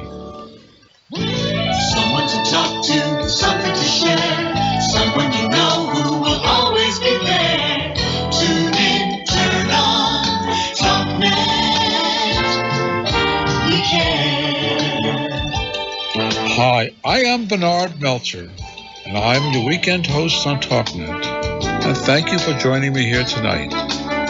Remember, on this program, subject range all the way from affairs of the pocketbook to affairs that touch the heart. A program that brings you real drama about real people, real problems. A program of goodwill for people of goodwill. You are welcome to call. Here's my toll-free number, 1-800-223-4141. It's 1-800-223-4141. Sit back, relax, enjoy the drama, and I say to you right now, get smart. I am Bernard Meltzer, and this is Talknet. I start this out with a wonderful piece. I call this a conversation overheard in a garden. This is a conversation overheard early one spring morning between a robin and a sparrow as they sat high in an oak tree, watching people below them rushing back and forth. Said the robin to the sparrow, I really would like to know why these human beings are so anxious. Why do they rush around, and why do they hurry so? Please tell me if you know. Said the sparrow to the robin, I think I do know. 'Tis obvious that these human beings by their actions do show that they have too little faith in our Heavenly Father, the Almighty God that so tenderly watches over you and me. Said the robin to the sparrow, thank you. Now I know. Good evening, friend. Welcome to Talknet. Hello? Hello? Are you there? Yes, I am. Hi. I was getting worried that you were hiding behind the wrong button. No, my problem is there was an ad on the TV for a round trip ticket to Hawaii for $29. Right. I purchased these, several of them, and my intent was to give them as gifts. Right. Okay, my second part of me said, well, it did sounded too good to be true. So I called the Better Business Bureau in the town where these tickets were purchased from. And I found out that this was fraudulent and they are very misleading and are not true. Right. So I attempted to call this company and cancel my tickets, and they said, no, that you can't. I've got to wait until I receive the certificates in the mail, then send them back within 3 days, and they will credit my charge account. You're not getting it. You're not getting any money back, sweetheart. No. There's nothing I can do. In other words, you've been taking. In other words, these things, and I don't understand why the post office allows this. What do you mean the post office? In other words, this goes through the mail. That's where you sent your money, didn't you? No, I charged it on my charge account. In other words, you gave them your credit card number. Yes, I did. Aren't you foolish to do that? Yes. To give it to a stranger? What's happening, of course. You know what's happening. Pardon? What's happening, I'll tell you, if you listen to this program, Uh-huh. This is a new way of defrauding the consumer. Right. You get all kind of crazy ads saying that you can go to Orlando for a week for $19 or something like that. Mm-hmm. Or you can go to the Caribbean and so on. And these are all what I call out-and-out frauds, because common sense tells you, how can they send you to Hawaii and back for $29? Well, the contract that they sent, I mean, it wasn't just $29. There was certain stipulations, like you had to purchase, stay at a motel of your choice. I mean, it wasn't just $29. It was a package deal is how Honey, it's too good to be true, and it isn't true. I know, but I can't understand. I mean, that doesn't seem right to me. I mean, there should be some recourse for me. I sent the... These offers go out by the hundreds of thousands and millions in the course of a month. The postman gets way down with these offers. Normally, they don't appear on TV because most TV stations will not accept this. It's quite possible a TV station in a small town that's struggling for revenue accepted it. Mm-hmm. But most TV stations will not accept it. Most of these crazy offers come in the form of a postcard which says, we have good news for you. You've just won a prize. So I'm out $400. I would say you probably are. Because my prediction is you'll never get the money back. Okay, so what do I do? Nothing. I have to pay my charge card $400? Well, if you don't, you'll lose your charge card, and your credit will be ruined. There's nothing I can do. No. I mean, you don't have any suggestions that I could even try? Basically, you can't get at them. First of all, they're in a different state. You're right. They're in Chicago. But the only thing you can do is your Better Business Bureau complaint. Uh-huh. And since this does not go through the mails, you can't even complain to postal authorities. Mm-hmm. And you'll find that you can't even get a hold of them. You try calling them on the phone. Yeah, I have tried calling them on the phone, and it just doesn't seem fair. The line is busy or nobody answers. Yeah. Or the operator gets on and says, sorry, company's now, the line has been shut off. You know, these are frauds that are going on every day, every week, every month. It just seems like a lot of money to learn, for a mistake that, I know I was gullible and I see now, but it just seems like What state are you calling me from? I'm calling you from Florida. From Florida to Hawaii and back. Mm-hmm. For $29. Well, there's other things involved in it. I mean, it wasn't just... I'll tell you how it might work. If you went there and bought yourself time sharing, if they sold it to you, it might work. But that'll tie you up for $10,000, $20,000. I know. Honey, the days of the free lunch are gone, and everybody who thinks they can get a free lunch usually pays a very heavy price.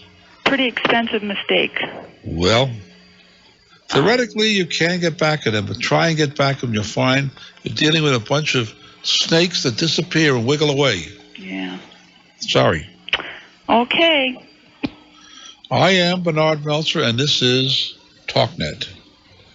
You know, there's a lot of book knowledge in my answers. There's a lot of life experience in my answers. There's years of study, years of doing things, years of learning from my mistakes, because I've made many mistakes, but also years of learning from the mistakes of others. So by now I think I can guide you, because I've reached the point that I can help you so that you do not make too many mistakes. Good evening, friend. You're on Talknet. Welcome. Dr. Meltzer. Yeah. Hi, good evening. Good evening. I have a question. I am a real estate agent.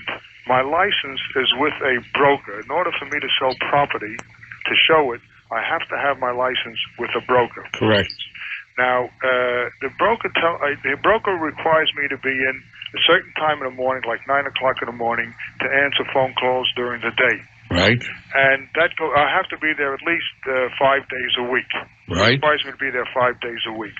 Now, he says that I am an independent contractor. I questioned that. I said to him, now, if I'm an independent contractor, I don't have to come in at specific times that you ask me. And then if I am an independent contractor, if I'm taking out customers, where am I covered with compensation, or compensation for me if I'm hired on the job? He says, no, you're an independent contractor, and that's how he leaves it. Okay. That doesn't mean the IRS agrees with him. You see, the reason why outfits like your company want you to be an independent contractor is they save a lot of money. Yes. But without doubt, the way you tell me, this is an employee-employer relationship. And all you have to do is file a complaint with the IRS, even an anonymous complaint. And they would come in and audit the books, and your boss probably would end up with a tremendous payment. On what grounds is it? The fact that he requires me for certain time? No, it isn't that. You have a employee-employer relationship. You are not an independent contractor from what you've told me, by definition. Okay? What happens if I went out now and I got hurt, or a customer gets hurt? See, that's the problem here. The problem is you should be covered by workers' comp. But your boss chooses not to do it and is exposing himself. I would say if you went out and got hurt, you could file a lawsuit against your boss. Also, I also would say they would come in and assess them all kind of fines and money and interest for not carrying workers' compensation. What about if a customer get hurt? Would he sue me too? Well, it depends on what you contributed to this situation. If you drove negligently while you took a customer out, you would be sued. In other words, I would be responsible also. Yes, you and your boss would both be responsible. I got problems here. Okay. And he insists that he worked 40 hours a week with no No, it's got salary. nothing to do with 40 or 50 or 30 hours a week. It's a relationship between you and your boss. This is an employer and employee relationship. This is not an independent contractor. That's what I'm telling you, based upon what I know. Okay, thank you, and have a good week, Ray. Bye-bye. Bye-bye. My friend, welcome to the program that brings you a broad spectrum of fact and knowledge encompassing over 40 different professions and vocations. Good evening, my friend. Welcome to Talknet. Hello? Listen, I'm in Oklahoma City, and I've got a question about termite damage on a house that was built. This is my mother's home. It was built in 71, and it was termite proofed at that point. And in 1982, we discovered termites, and we called a nationally known termite exterminator who came out, treated the premises, and said that took care of them. There was no problem. And he said that we could purchase a insurance contract at that time, which we did, which would give protection from any damage. And he also indicated that this all was new damage. It was a new infestation, and would not expect to have any problem with them in the future. Okay. Now, since then, we've had them back out about, roughly 2 to 3 times a year since then, ever since 82. And they come out and don't charge you. They come out, they retreat, they repair the damage that we, and it's hard to find them. It seems like once a year. I've learned a lot about termites in the last couple of years, and it seems like they only show up where you can see them maybe once a year. Well, that's right, when they swarm. Right, and other than that, they're busy eating away apparently. And anyway, after the 5 years that have went past, the contract comes up to either be renewed or rejected in May. And they have indicated that they were not interested at that point in renewing the contract because they had not succeeded in getting rid of the termites. Your question to me is what? My question to you is, do we have any legal ground to stand on as far as their insurance guarantee that the termite had been taken care of originally? Let's go way back. When did you have the first termite inspection? When the house was built in 71, it was termite inspected, and also. Yeah, but you see, that takes you way back. The house could have been free of termites in 71 and get reinfested over the years. Mm-hmm. I'm trying to get you into a recent date where you can actually say they have a certification that it was free. Okay. Of termites. In 1982, whenever we found the termites, they came out and they said it was a new infestation. And whenever they finished the treatment, they said the termites were gone. We shouldn't have any more problems. Okay, but then another reinfestation took place. It has been Now, I don't understand why all these reinfestations take place, what I know about termites. One good job should wipe them out. Right. They didn't.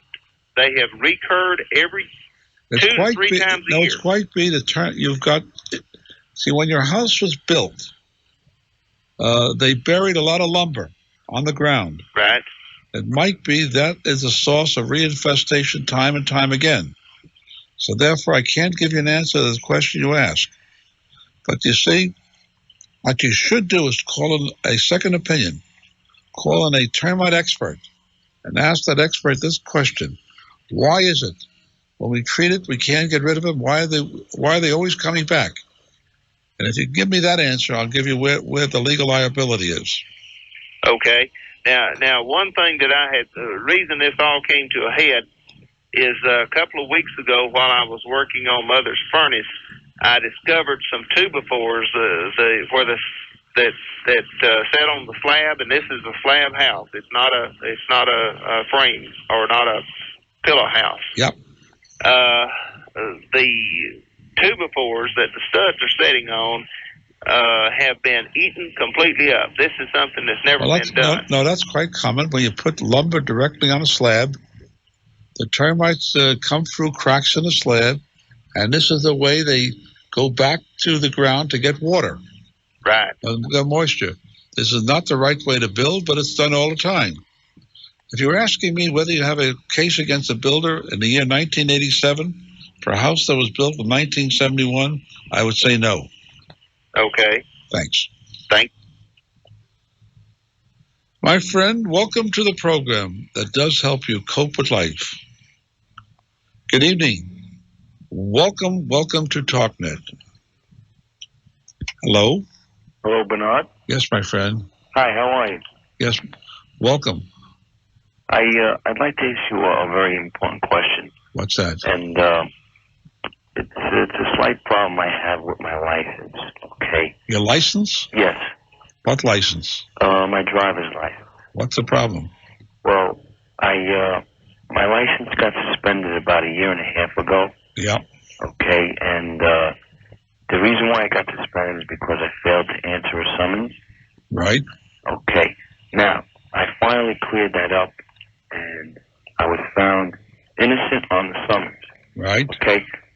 But the big problem is, because of that suspension a year and a half ago, because I failed to answer the summons, I cannot get a federal job because I was... Well, no. That's not true. Well... No, my good friend, is what you're doing is you have to answer that there is an outstanding summons for you, and you explain it away. And I will tell you right now, which is hard to believe, that if you're applying for a federal job and not answering a motor vehicle summons deprives you of the job, I don't believe that happens. I believe what happens is you forgot to tell them. This is not something that will knock you out of a federal job. It's not that serious. That's what I'm going to tell you right now, my good friend. I am Bernard Meltzer, and this is Talknet.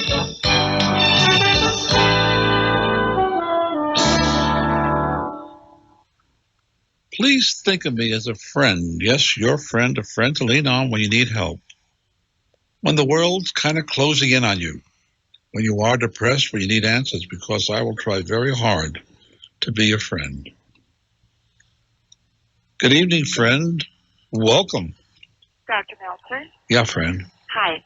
I'm in the... let's start over. I'm in the middle of a divorce, and so for the first time in 32 years, I'm on my own financially. Right. I have 3 small children, and before we were divorced, we bought a house a few months ago. Right. Now, I'm going to be getting the house with the kids. I'm taking over all the debt and the payments on the house. I'm not planning on moving because I can, squeaking by, afford it, and it's where I want my children to be. Now, my question is, when we bought the house, it was foreclosure property from the Veterans Administration.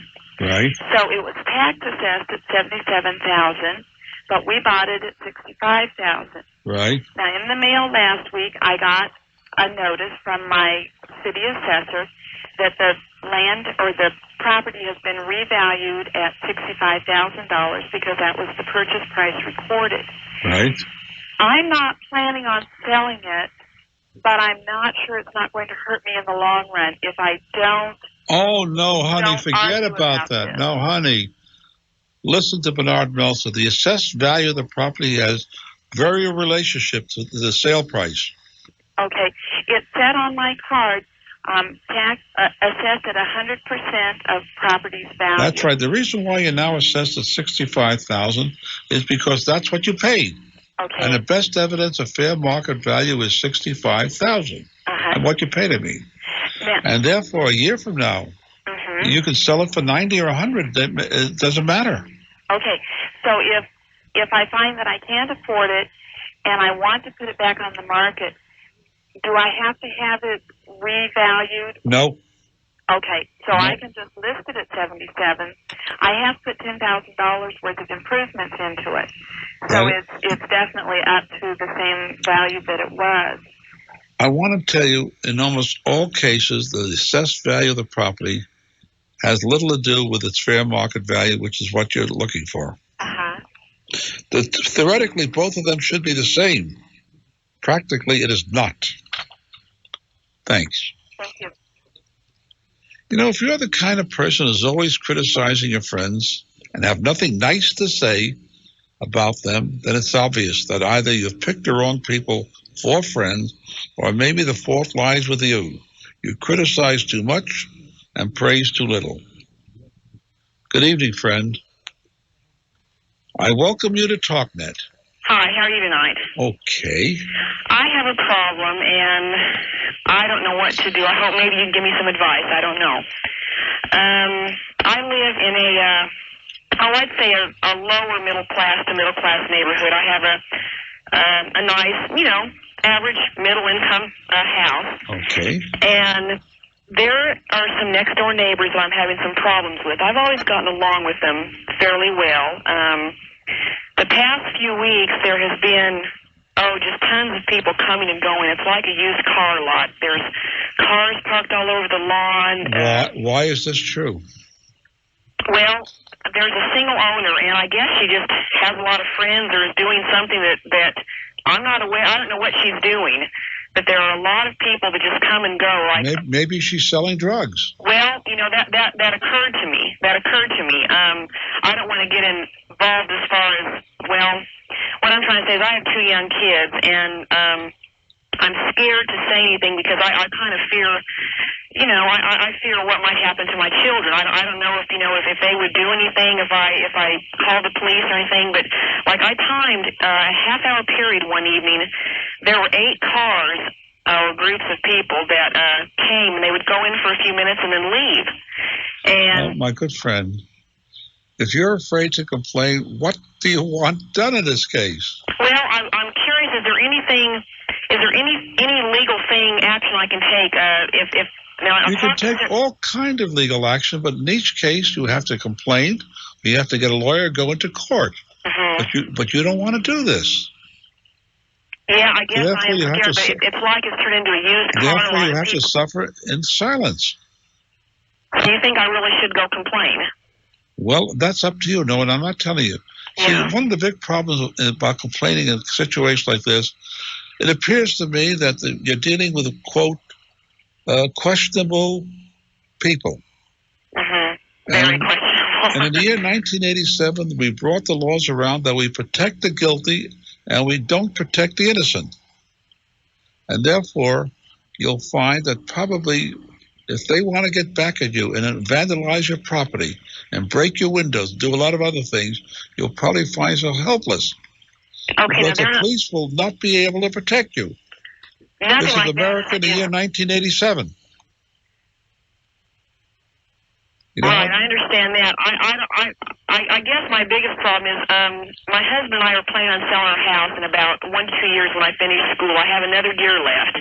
Okay. And I guess what really bothers me is we're planning on putting our house on the market in another year. 1 to 2 years, and if our house is being shown and people see people coming and going at all hours of the day and night, all kinds of shady-looking characters, I have a feeling our house will not sell if people see this kind of thing going on. You are right. I know it's just running the neighborhood. In other words, you're using logic. But to get rid of it, you've got to take action, or you've got to keep quiet. When you take action, you take a risk. You're right. But then, too, I'm reminded what Thomas Jefferson said. He said, liberty is to be fought for. If you don't, you lose your liberty. So I'm not trying to tell you to be a heroine. I'm just trying to tell you the fact that you have a big problem. And in the year 1987, these problems are usually solved as follows. You run away from them. You sell the house and go some other place. And you'll say, why do you have to do it? It's because we've turned around. In 20, 30 years, we've turned the wheel of justice all around. Today, we protect the guilty. It seems like it. You must understand that. Sorry to give you that answer, but that's the truth. Well, maybe that's what I need to do. I don't want my property value to go down. I don't want to feel like I have to constantly Yes, shut but my on door. the other hand, what about the other neighbors? What are they doing? Now, I've talked to several, to be exact, I've talked to 4 different neighbors on my block alone. What did they say? And each one of them has been tempted at times to call the police because of people that come and go all the time. They don't know what's going on there, and because there's so much noise day and night. And we all agree that we need to do something. We're just not really sure what exactly we want to do. I'm not the kind of person that wants to go around causing trouble. You're not causing trouble, honey. You are protecting yourself. But basically right now, the neighbors have to decide which is more important, to hide in their homes or to try to protect themselves and their neighborhood. It may very well be that this party is engaged in all kind of illegal activities. Possibly. So I guess that's what scares me, is that if they are, they're bound to be very, very, very That is defensive. right. That is correct. So the question you might ask me, how come this comes about? Well, you ask some of the professors of law who are very quick to defend the guilty and not to defend the innocent. Thank you. I'm Bernard Meltzer, and this is Talknet. I would be delighted if you would consider me a trusted family member. As Brother Bernard, Uncle Bernard, cousin, and for youngsters out there, maybe your dad. Because I hope by now I've earned the privilege of being considered a trusted family member. Good evening, friend. You are on Talknet. Hello. Welcome. Hello. I have a problem concerning a new car. Many other people do. Not like mine, I hope. What happened? Well, I bought an 87 in June of last year, and from the time that the car was just a couple of weeks old, it started stalling out, like it wasn't getting gas and this sort of thing. And I kept taking it back in, and they have put all sorts of new computers in it. They have changed all sorts of things, and supposedly had it fixed. And then it started where some days you couldn't get any speed out of it at all or any strength out of it. And maybe the next day you had to ride the brake all day as far as keeping it under speed limit. Right. And I've taken it back in again and picked it up very recently. And they tell me they can't find anything wrong with it, that I'll have to drive it until it falls apart. He told me that Who told you that? The head mechanic. I have been told. Are you accepting that? I don't know what to do. I have tried everything. Your state probably by this time, what state are you calling from? Michigan. Michigan has a lemon law. This car was purchased 19 days before the lemon law went into effect. All right. The problem is, without the lemon law, some of the pressure is relieved. But still, on the other hand, if you can get yourself a good attorney to go after him, you can take this thing into court and sue the life out of him. Now, I'll tell you one thing, as I open my book of practical knowledge, my experience has been that when you get a case, any automobile case into court, especially before a jury, the jury is inclined to give you everything because the image of automobile dealers and in general is low, and they'll believe you rather than believe the automobile dealer. The automobile dealer cannot leave you in a situation like this. This car is it's dangerous. The first thing you should do is sit down and write a letter to the dealer and to the company that manufactured the car, telling them this car is dangerous, and you've had it in how many times now? I've had it in 8 or 10 times, and I have wrote a letter both to the dealer and to the company. No, the letter I want you to write is something different. Okay. I want you to write a letter telling them this car is dangerous, and if you get yourself in an automobile accident, you will hold them liable. I have told them that. Stop telling them. See, what you need is the following. You need a diary. You have to go back to the day you bought the car. You have to enter into that diary day by day what's wrong and what you've done. Because if you get this into court, nothing will win the case for you like to open up a diary and to say, Your Honor, Here's what happened on the 30th of September. Here's what happened on October 2nd, and so on. Yes. Well, I do have a diary of what has been done to it. Have you complained to the dealer and they brought in the area representative? The area rep will not talk to me. He has supposedly looked at the car, but he refuses to talk to me on the phone or anywhere else. I say in that case, you're ready for a lawsuit. There's nothing else you can do at this point. And from what you tell me, the area rep will talk to you a lot if you go see an attorney and get ready for a lawsuit. And so will the company that manufactured the car. Thanks, friend. An Irish blessing. Good one. May you be in heaven for many an hour before the devil becomes aware of your passing. Good evening, my friend. Welcome to Talknet. Hello, Uncle Bernard. Yes, friend. Good to speak with you this evening. Thank you. I have got a can of worms you won't believe. What happened? Well, I had a house in Hawaii, which I sold a year ago when I moved back to the mainland. Right. Now, the house, it was financed with the Veterans Administration, or the loan was guaranteed by the Veterans Administration. Right. Now, in the closing apartment deed between myself and the people I sold the house to, it says that they will indemnify the Veterans Administration against the loan which originally was in my name. Right. And furthermore, they will not transfer the property to a third party without first ensuring that the liability for the first loan was transferred to them. Right. Now then, what they've done is they've done both of the things that the apartment deed says they will not do. Okay. First of all, I'll give them credit. They kept the house. The year that they kept the house, they made payments without any problem, but they never assumed liability for my VA loan. Now, what they've done now, about 4 months ago, they sold the house to someone else who apparently is renting the house and apparently has no intentions of making even the first payment. Now, what I'm getting is a letter from the Veterans Administration saying that I was a former owner of the property, which is true, and they still consider me liable for the loan. Of course they do. Exactly right. But why didn't you do this if your attorney knew what he was doing? When you sold the house, apply to VA to be relieved of the liability of the loan. In many cases, the VA does it. Well. But right now you're stuck. Right. And the only thing you can do if they go after you, collect money from you, is you go after party number 2, the one you sold it to, and violated the terms of the deed restriction.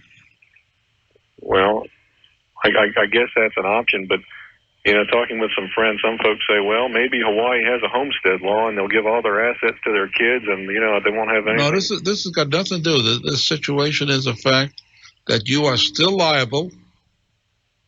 And this, by the way, my radio family, this happens all the time when you sell a house and somebody assumes your mortgage.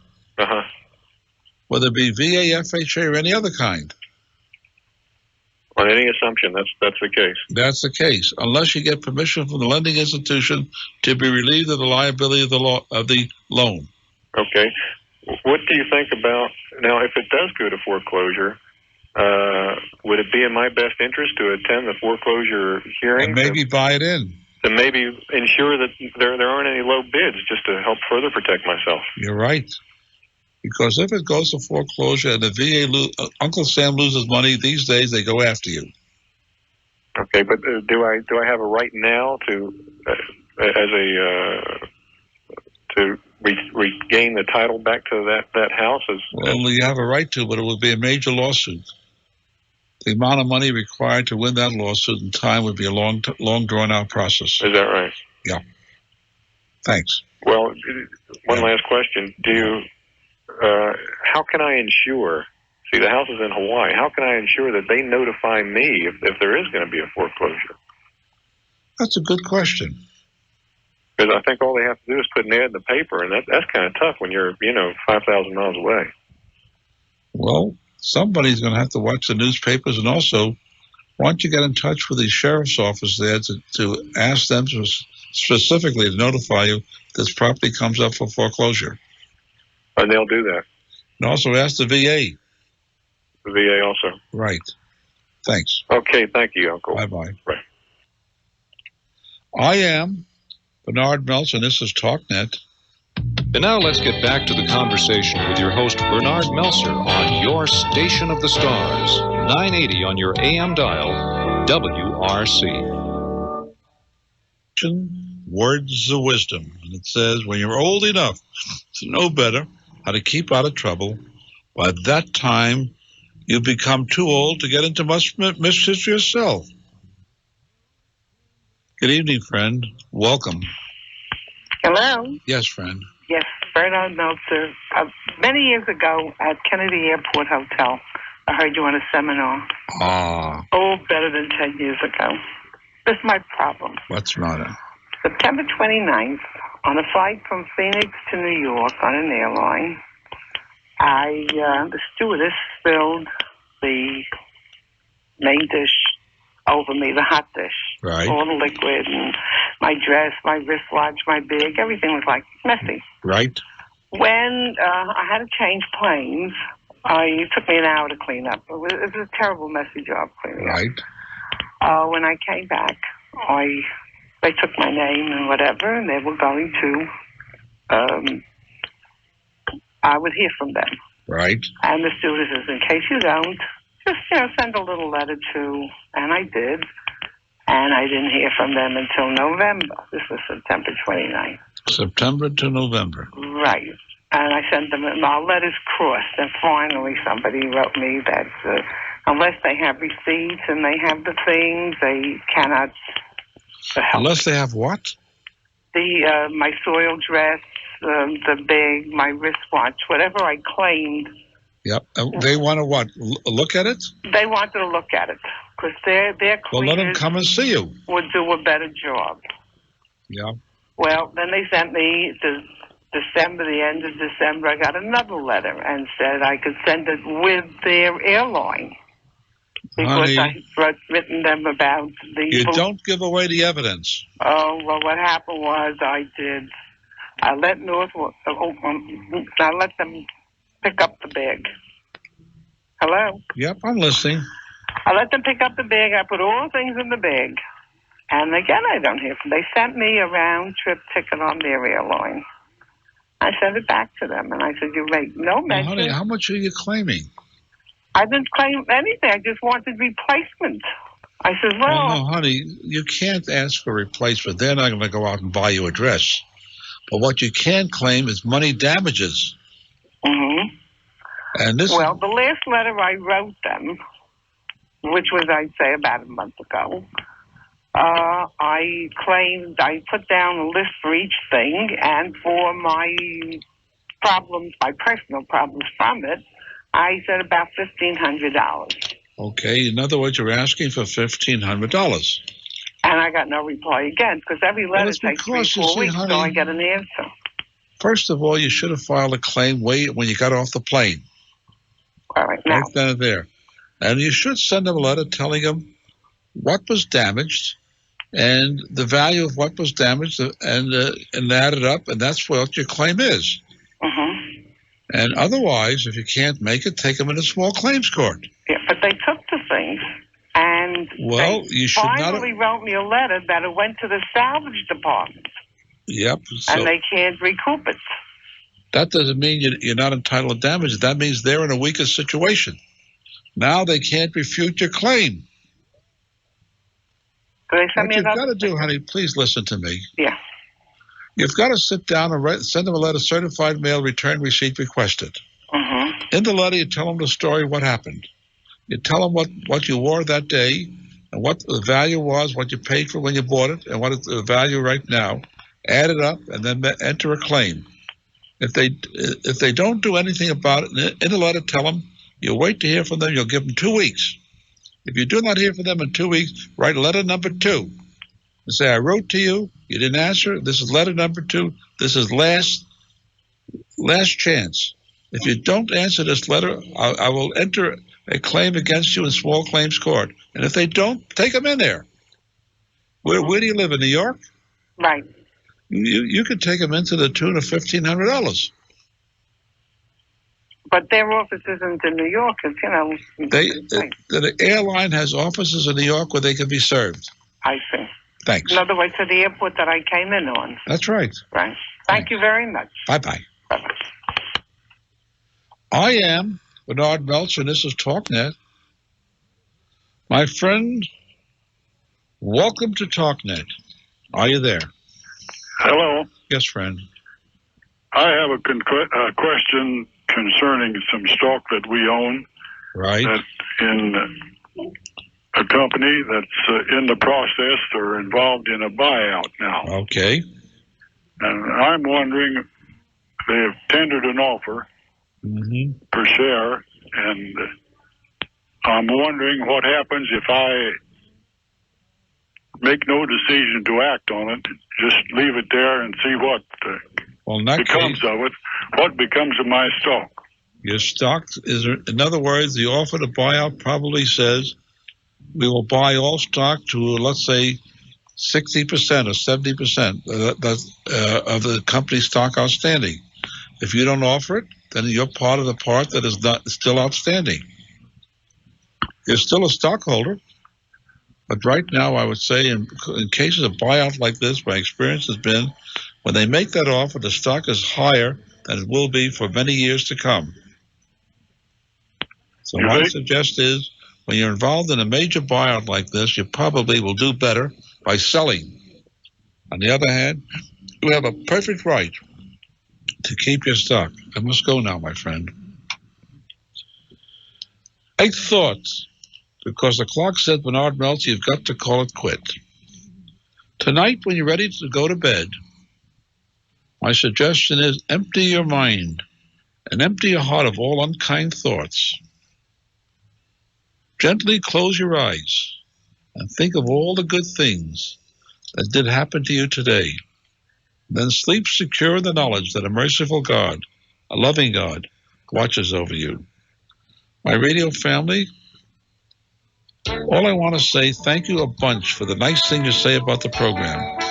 And thank you for your mail.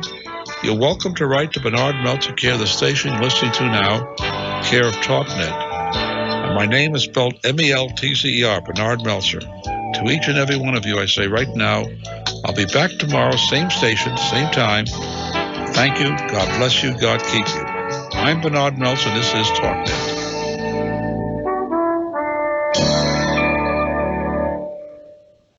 Welcome. Our phone number coast to coast is toll free. Here it is, 1-800-223-4141. That's 1-800-223-4141. I am Bernard Meltzer, and this is Talknet. I start this hour with a beautiful piece called I Am Grateful. My Heavenly Father, I thank Thee for the food on my table as I remember the hungry. I thank Thee for my many friends as I remember the friendless. I thank Thee for my home so comfortable as I remember the homeless. I thank Thee for my good health as I remember the sick and the ill. I thank Thee for my freedom as I remember the enslaved. And may all these remembrances inspire me to serve mankind as I remember the many blessings that have been given to me. Will have greater meaning if I say thank you for helping to help my less fortunate brothers. I'm Bernard Meltzer. Welcome, my friend. Welcome to Talknet. Are you there? Yes. Bernard. Yes, friend. Yes. I would like some information on Hawaii. What about Hawaii? I'd like to move there. Where do you live now? North Dakota. Well, what do you do for a living? I'm a warehouse supervisor, and on weekends I drive trucks. Uh-huh. And family? Married? Single. Single? Girlfriend is stationed there for 3 years. I'd like to move there. Is she going to Hawaii with you? She's going. She has to go. Well, of course, there's nothing wrong with Hawaii that I say. It's a nice place. It's a little crowded in most places. You'll find land is very expensive, rent is very expensive, and living expenses are much higher. Yeah, okay? I understand. Except they've got more sunshine than the Dakotas, but they don't have the land that the Dakotas have. They live one on top of the other. You can go for 10, 15, 20 miles and not see a person. Right. It depends. Many people have gone to Hawaii. Nothing wrong with Hawaii. There's nothing wrong with Florida. There's nothing wrong with Vermont. There's nothing wrong with Maine. We have a beautiful country, and there's nothing wrong with New York. Okay? Okay. So are you asking me whether you should go there? Sure, if that's your heart's desire.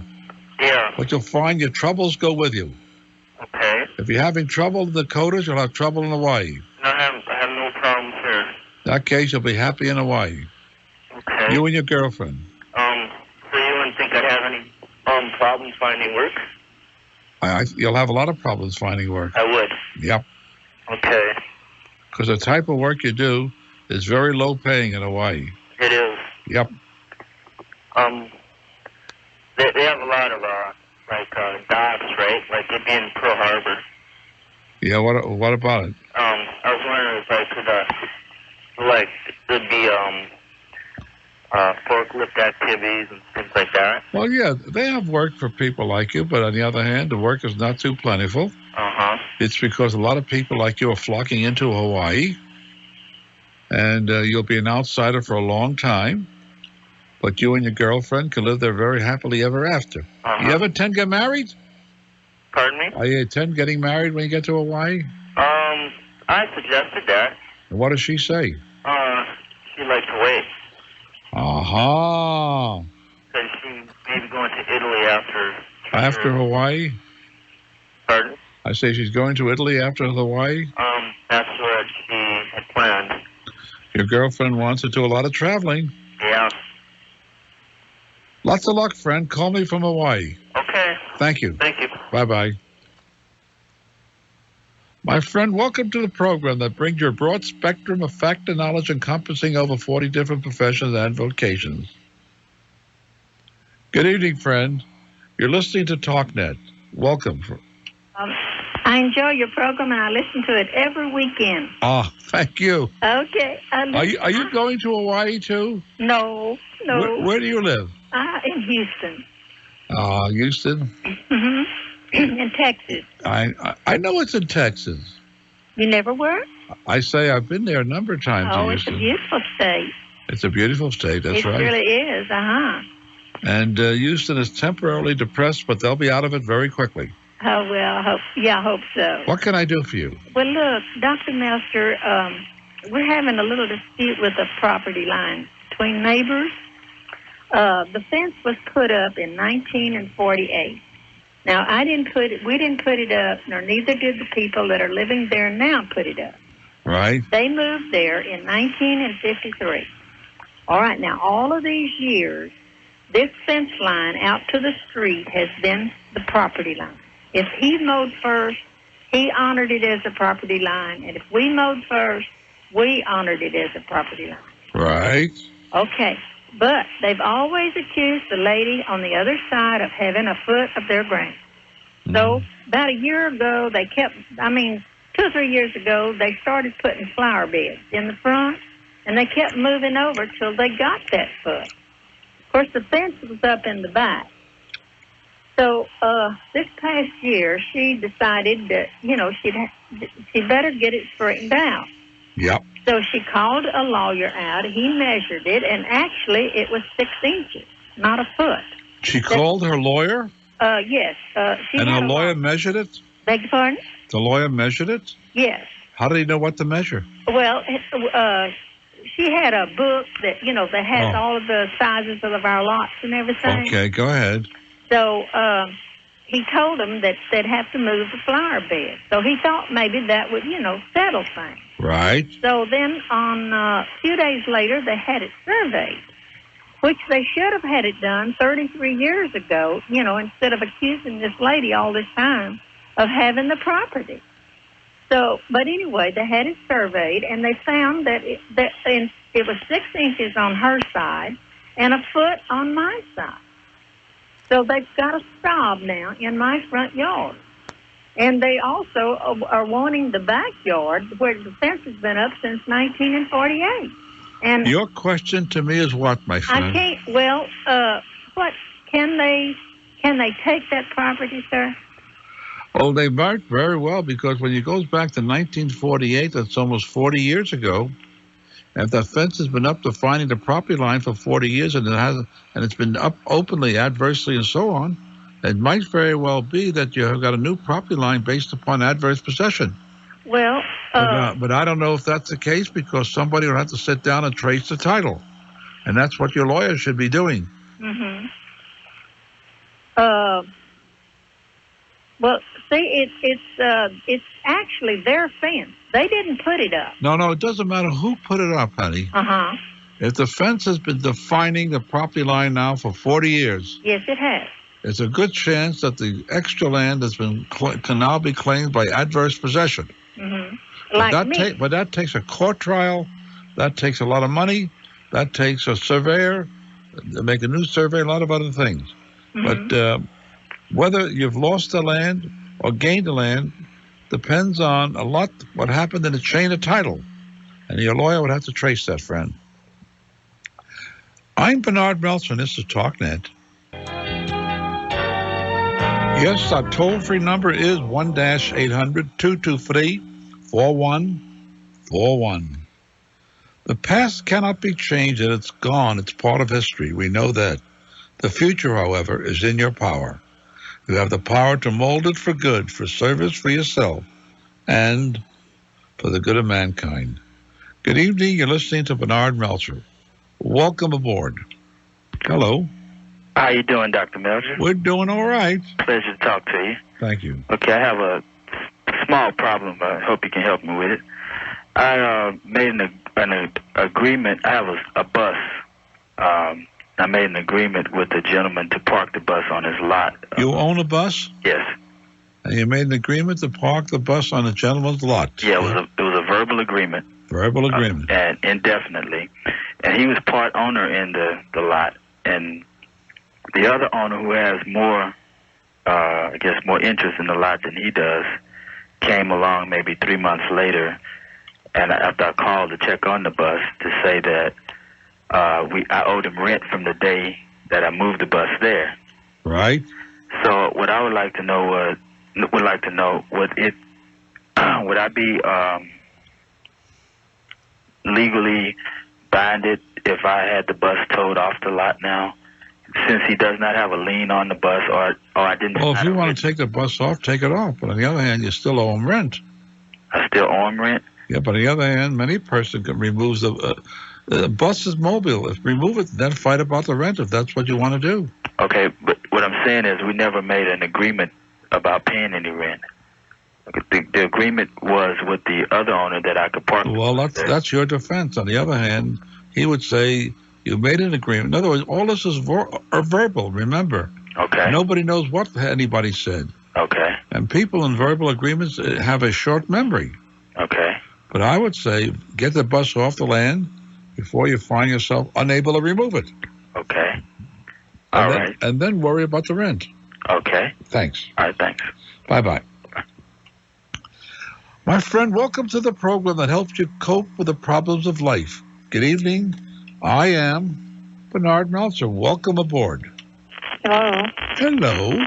Dr. Meltzer, I'm Yes, from friend. Massachusetts. Last year on my insurance policy, I was given a $100 surcharge for a minor accident I was involved in. Right. And I thought it was the end of it. This year, I can't hear. Where's all the static coming from? I don't know. I was cut off before. I'll try and speak louder. Is that better? All right, go ahead. Okay, this year I was given another $50. When I called my insurance man, he said it's $150 for a minor accident, $100 1 year, and $50 the next.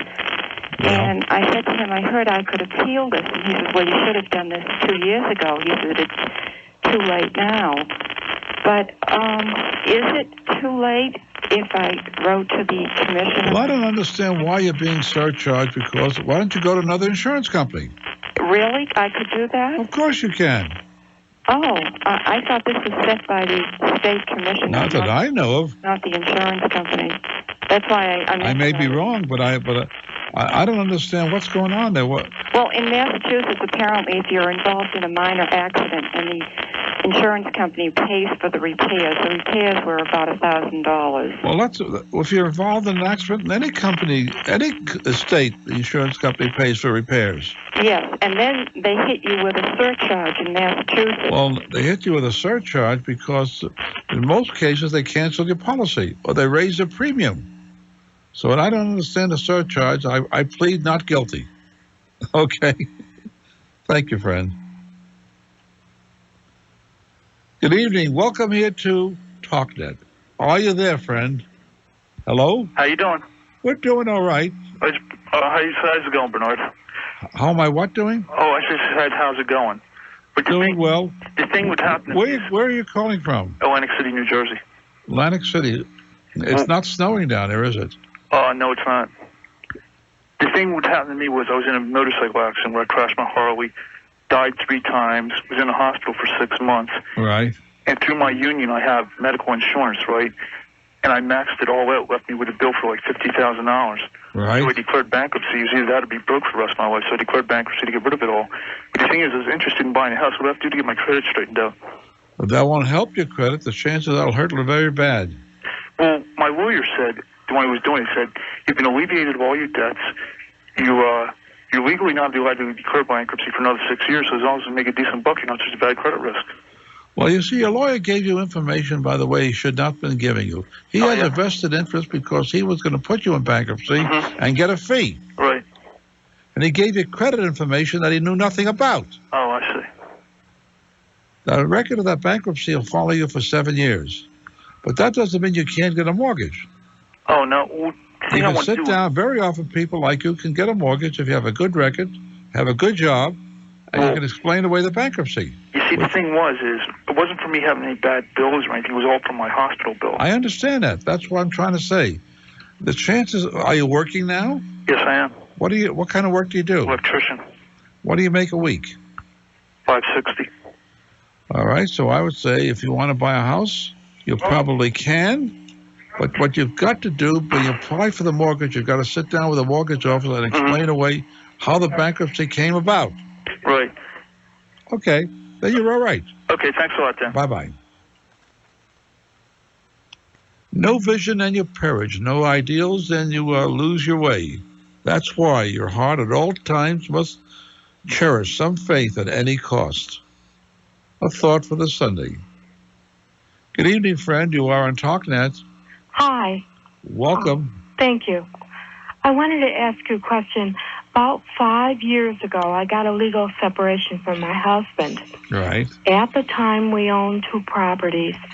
I got one and he got the other because they were about equal. Right. And then he turned right around and he sold a property that was worth about $20,000 for $1. To who? To whom? To casual acquaintance. Okay, go ahead. Since that time, I've obtained diagnosis on my husband of a schizophrenic in remission. My question is this. I can't get my husband's help to try to get any money from this property back. But I wonder, the lawyer, my husband didn't have a lawyer in this transaction. Now, what if somebody bought the house for $1? Right. Now, but it was your husband's house. What have you got to do with it? Well, I got back together with him. You got back together with him. Right. But he conveyed the house. Your name was not on the deed. It was not on the deed at the time. So what do you want to do now? Well, I was just wondering, the fact of the man that bought the house, the lawyer that deeded the house, was the brother of the man that bought the house. That is something smelly. Yeah, I know. And I wonder what I should do about it. Should I retain a lawyer? 5 years ago? Yeah. Why have you waited this long? Well, I was thinking there was nothing that I could do without my husband's cooperation.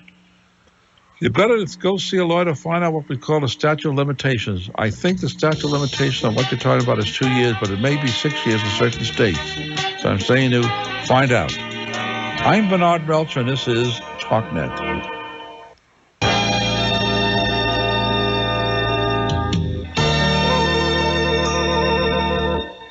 Our toll-free number is 1-800-223-4141.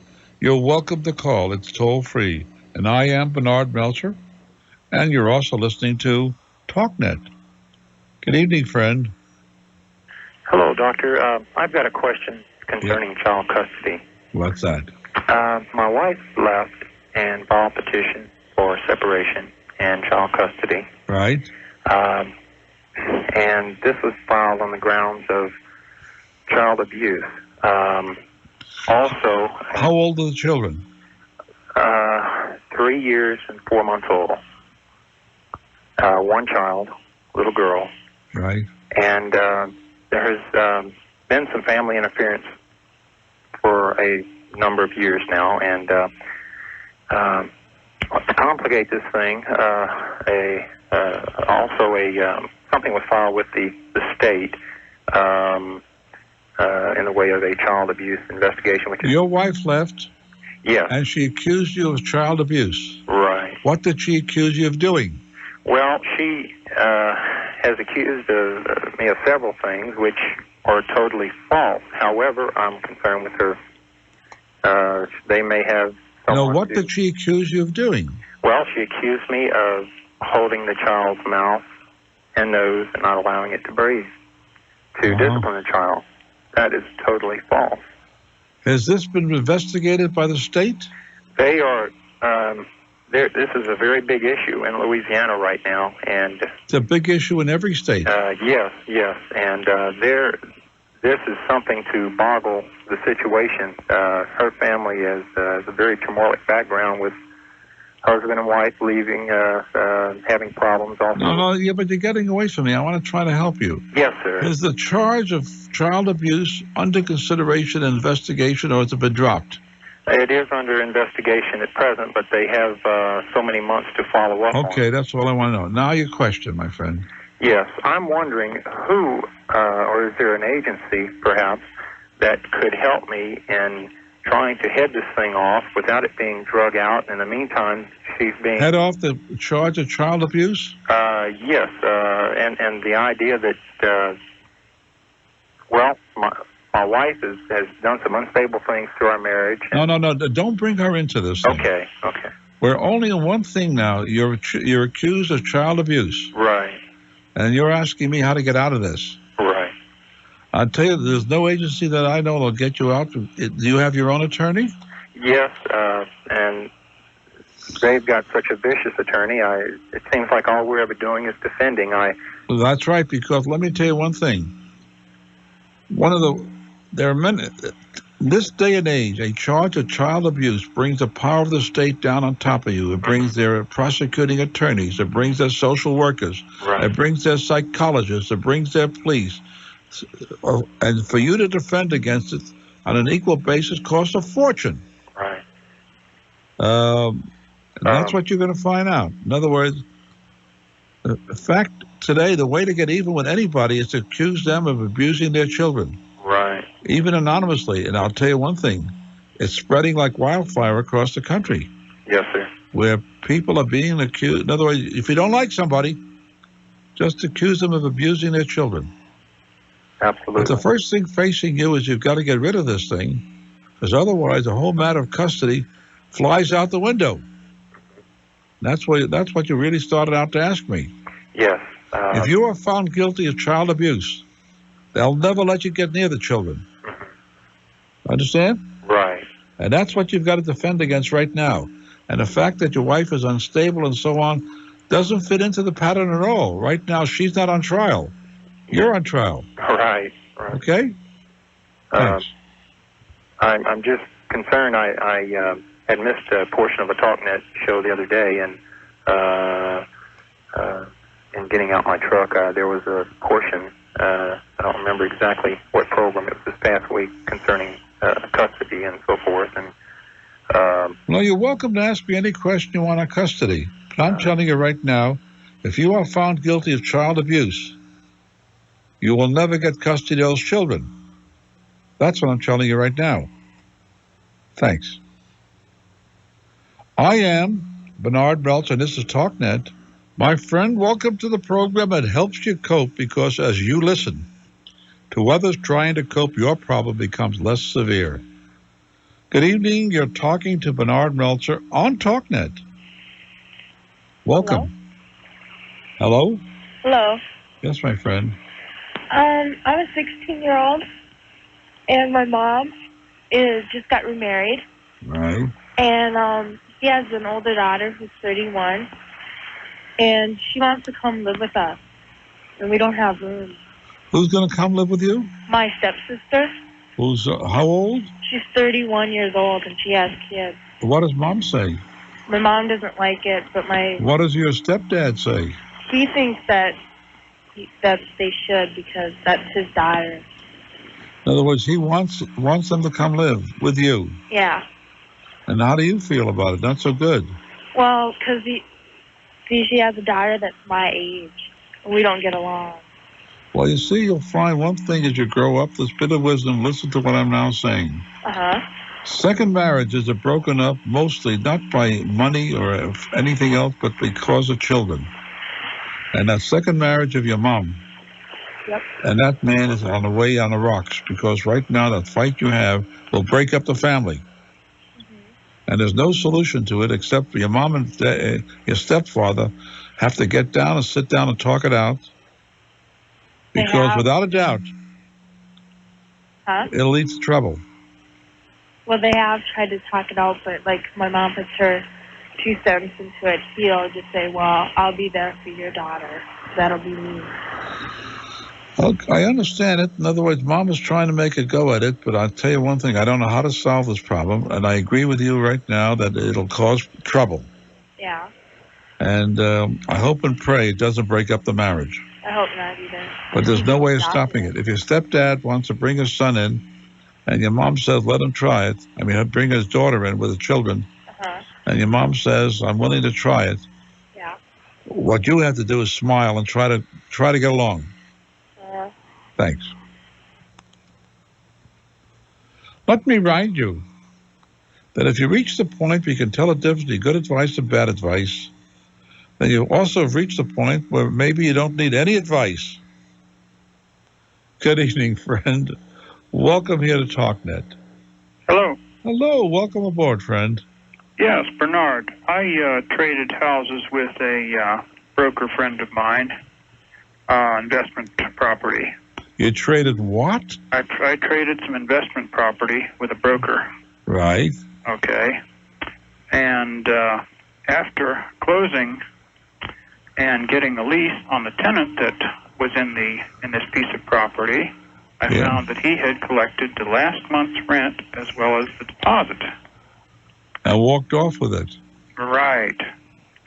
Now, she is going to be moving out the end of the month. Right. And so, can I just tell her, well, you go and see such and such? Nope, you cannot tell her. You're responsible. Pardon me? You are responsible. Even though he walked off with my money? He didn't walk off with your money. You let him walk off. In other words, what I'm trying to say is, when you closed on your property, the one you now bought, there was a closing made. Right. An adjustment of taxes. Adjustment for, let's say,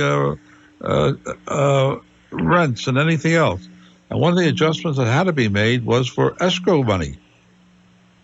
In other words, he was supposed to turn over to you all the escrow money he held. That's part of the adjustment. He did not. Right? Right. And you closed without knowing about it. Therefore, when you bought the property that you now own, whether you traded or bought it for cash, you assumed all the liabilities and all the assets. And therefore, the liabilities that go with this property was something known as an escrow deposit. And you're responsible for it. If you want to go after the previous owner, that's all right. But the previous owner will probably say, if you take him to court, this was all part of the deal. Okay? But you're responsible. All righty. Thank you. Bye-bye. I am Bernard Meltzer, and this is Talknet. Let me remind you that you're listening to Bernard Meltzer on Talknet, the show that brings you real drama, the unrehearsed real drama of people trying to react and cope with life. Good evening, friend. You are on Talknet. Good evening, Brother Bernard. Welcome. Thank you. I have two real estate questions, and it's funny because they both happened within the same 30 days. One of them was that I happened to find a piece of property, and I was talking to the seller, and I made an agreement with the seller, and I passed the deal over to a investor who, with myself along, was going to go to the bank, which we did. We went to the bank and made an application. And what happened is... An application for what? For a mortgage. Go ahead. Okay. So then what happened is that the investor, instead of denied the straight mortgage, and went in for a construction loan, which I knew nothing about, and signed a construction loan and took the property and did all the transaction all at one time, the passing from the original seller. Right. No, you're getting me all confused. Okay, I'm sorry. I'm a little bit This is a piece of real estate. Yeah. Are you a broker? No. So how did you get involved? Okay, a couple of years ago I started trying to find out how to invest in property. Yeah. And I go out and look for pieces of property to acquire. You found this piece of real estate? Yes. What is it, a land or a building or what? It was a building. It was a multi-unit building. How much money? $40,000. And how many units? 10. Now, 10 units, 40,000. Now what happened? Okay, well, you went to the bank. Did you want to buy it? Yeah, I wanted to buy it. So where's this investor come in? Well, the investor came in because I felt that I needed strength. Okay, and it might have been turned down at the bank, and if it got turned down at the bank... So you went to the bank to get a mortgage, you and him both? Well, no, what happened is that when we went to his attorney's office, in front of the... Yeah, wait a minute, before you go to this, did you sign an agreement of sale to buy this real estate? No, what happened is... How can you apply for a mortgage before you buy? Okay, I'm sorry. Well, what happened is I talked to the seller, and the seller agreed to sell to me. Okay? Yeah. And I said, okay, I have an investor interested in the property. We're going to buy it together. And he says, okay. So we All right. So now you went to the bank to get a mortgage. How much money? Before that, Mr. Meltzer, we went to the investor's attorney. And the investor's attorney, along with the investor, in front of the seller, suggest that instead of putting my name on the transaction, we would keep his name on the transaction and pass it through the bank.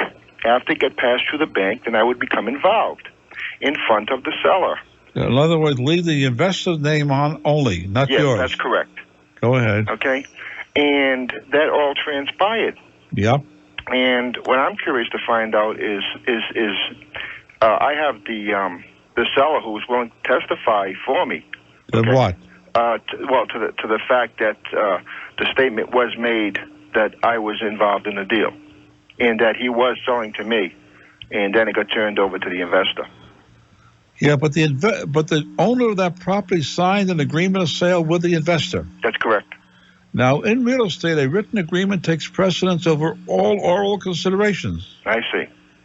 So therefore, when the seller of the property signed an agreement with the investor, you now had a buyer and seller. That's correct. And that's what happened here. Okay. But all you're entitled to is a finder's fee. Okay. That's about all. That's it, huh? Yep. Okay. Thank you, Doctor. Thank you, my friend. Every day when I gaze around and look all around me and stand in awe of the brilliant sunrise and also the flaming sunset, and admire the trees so tall and the grass so green, I become aware that this world will never, never starve for wonders to contemplate. A thought for this night. Good evening. Welcome, my friend. You're on Talknet. Hello. Welcome. I'm so confused now, I don't know which way to turn. Join the crowd. I need to have a will made up. Right. And I need to find an attorney who I don't want to gouge me,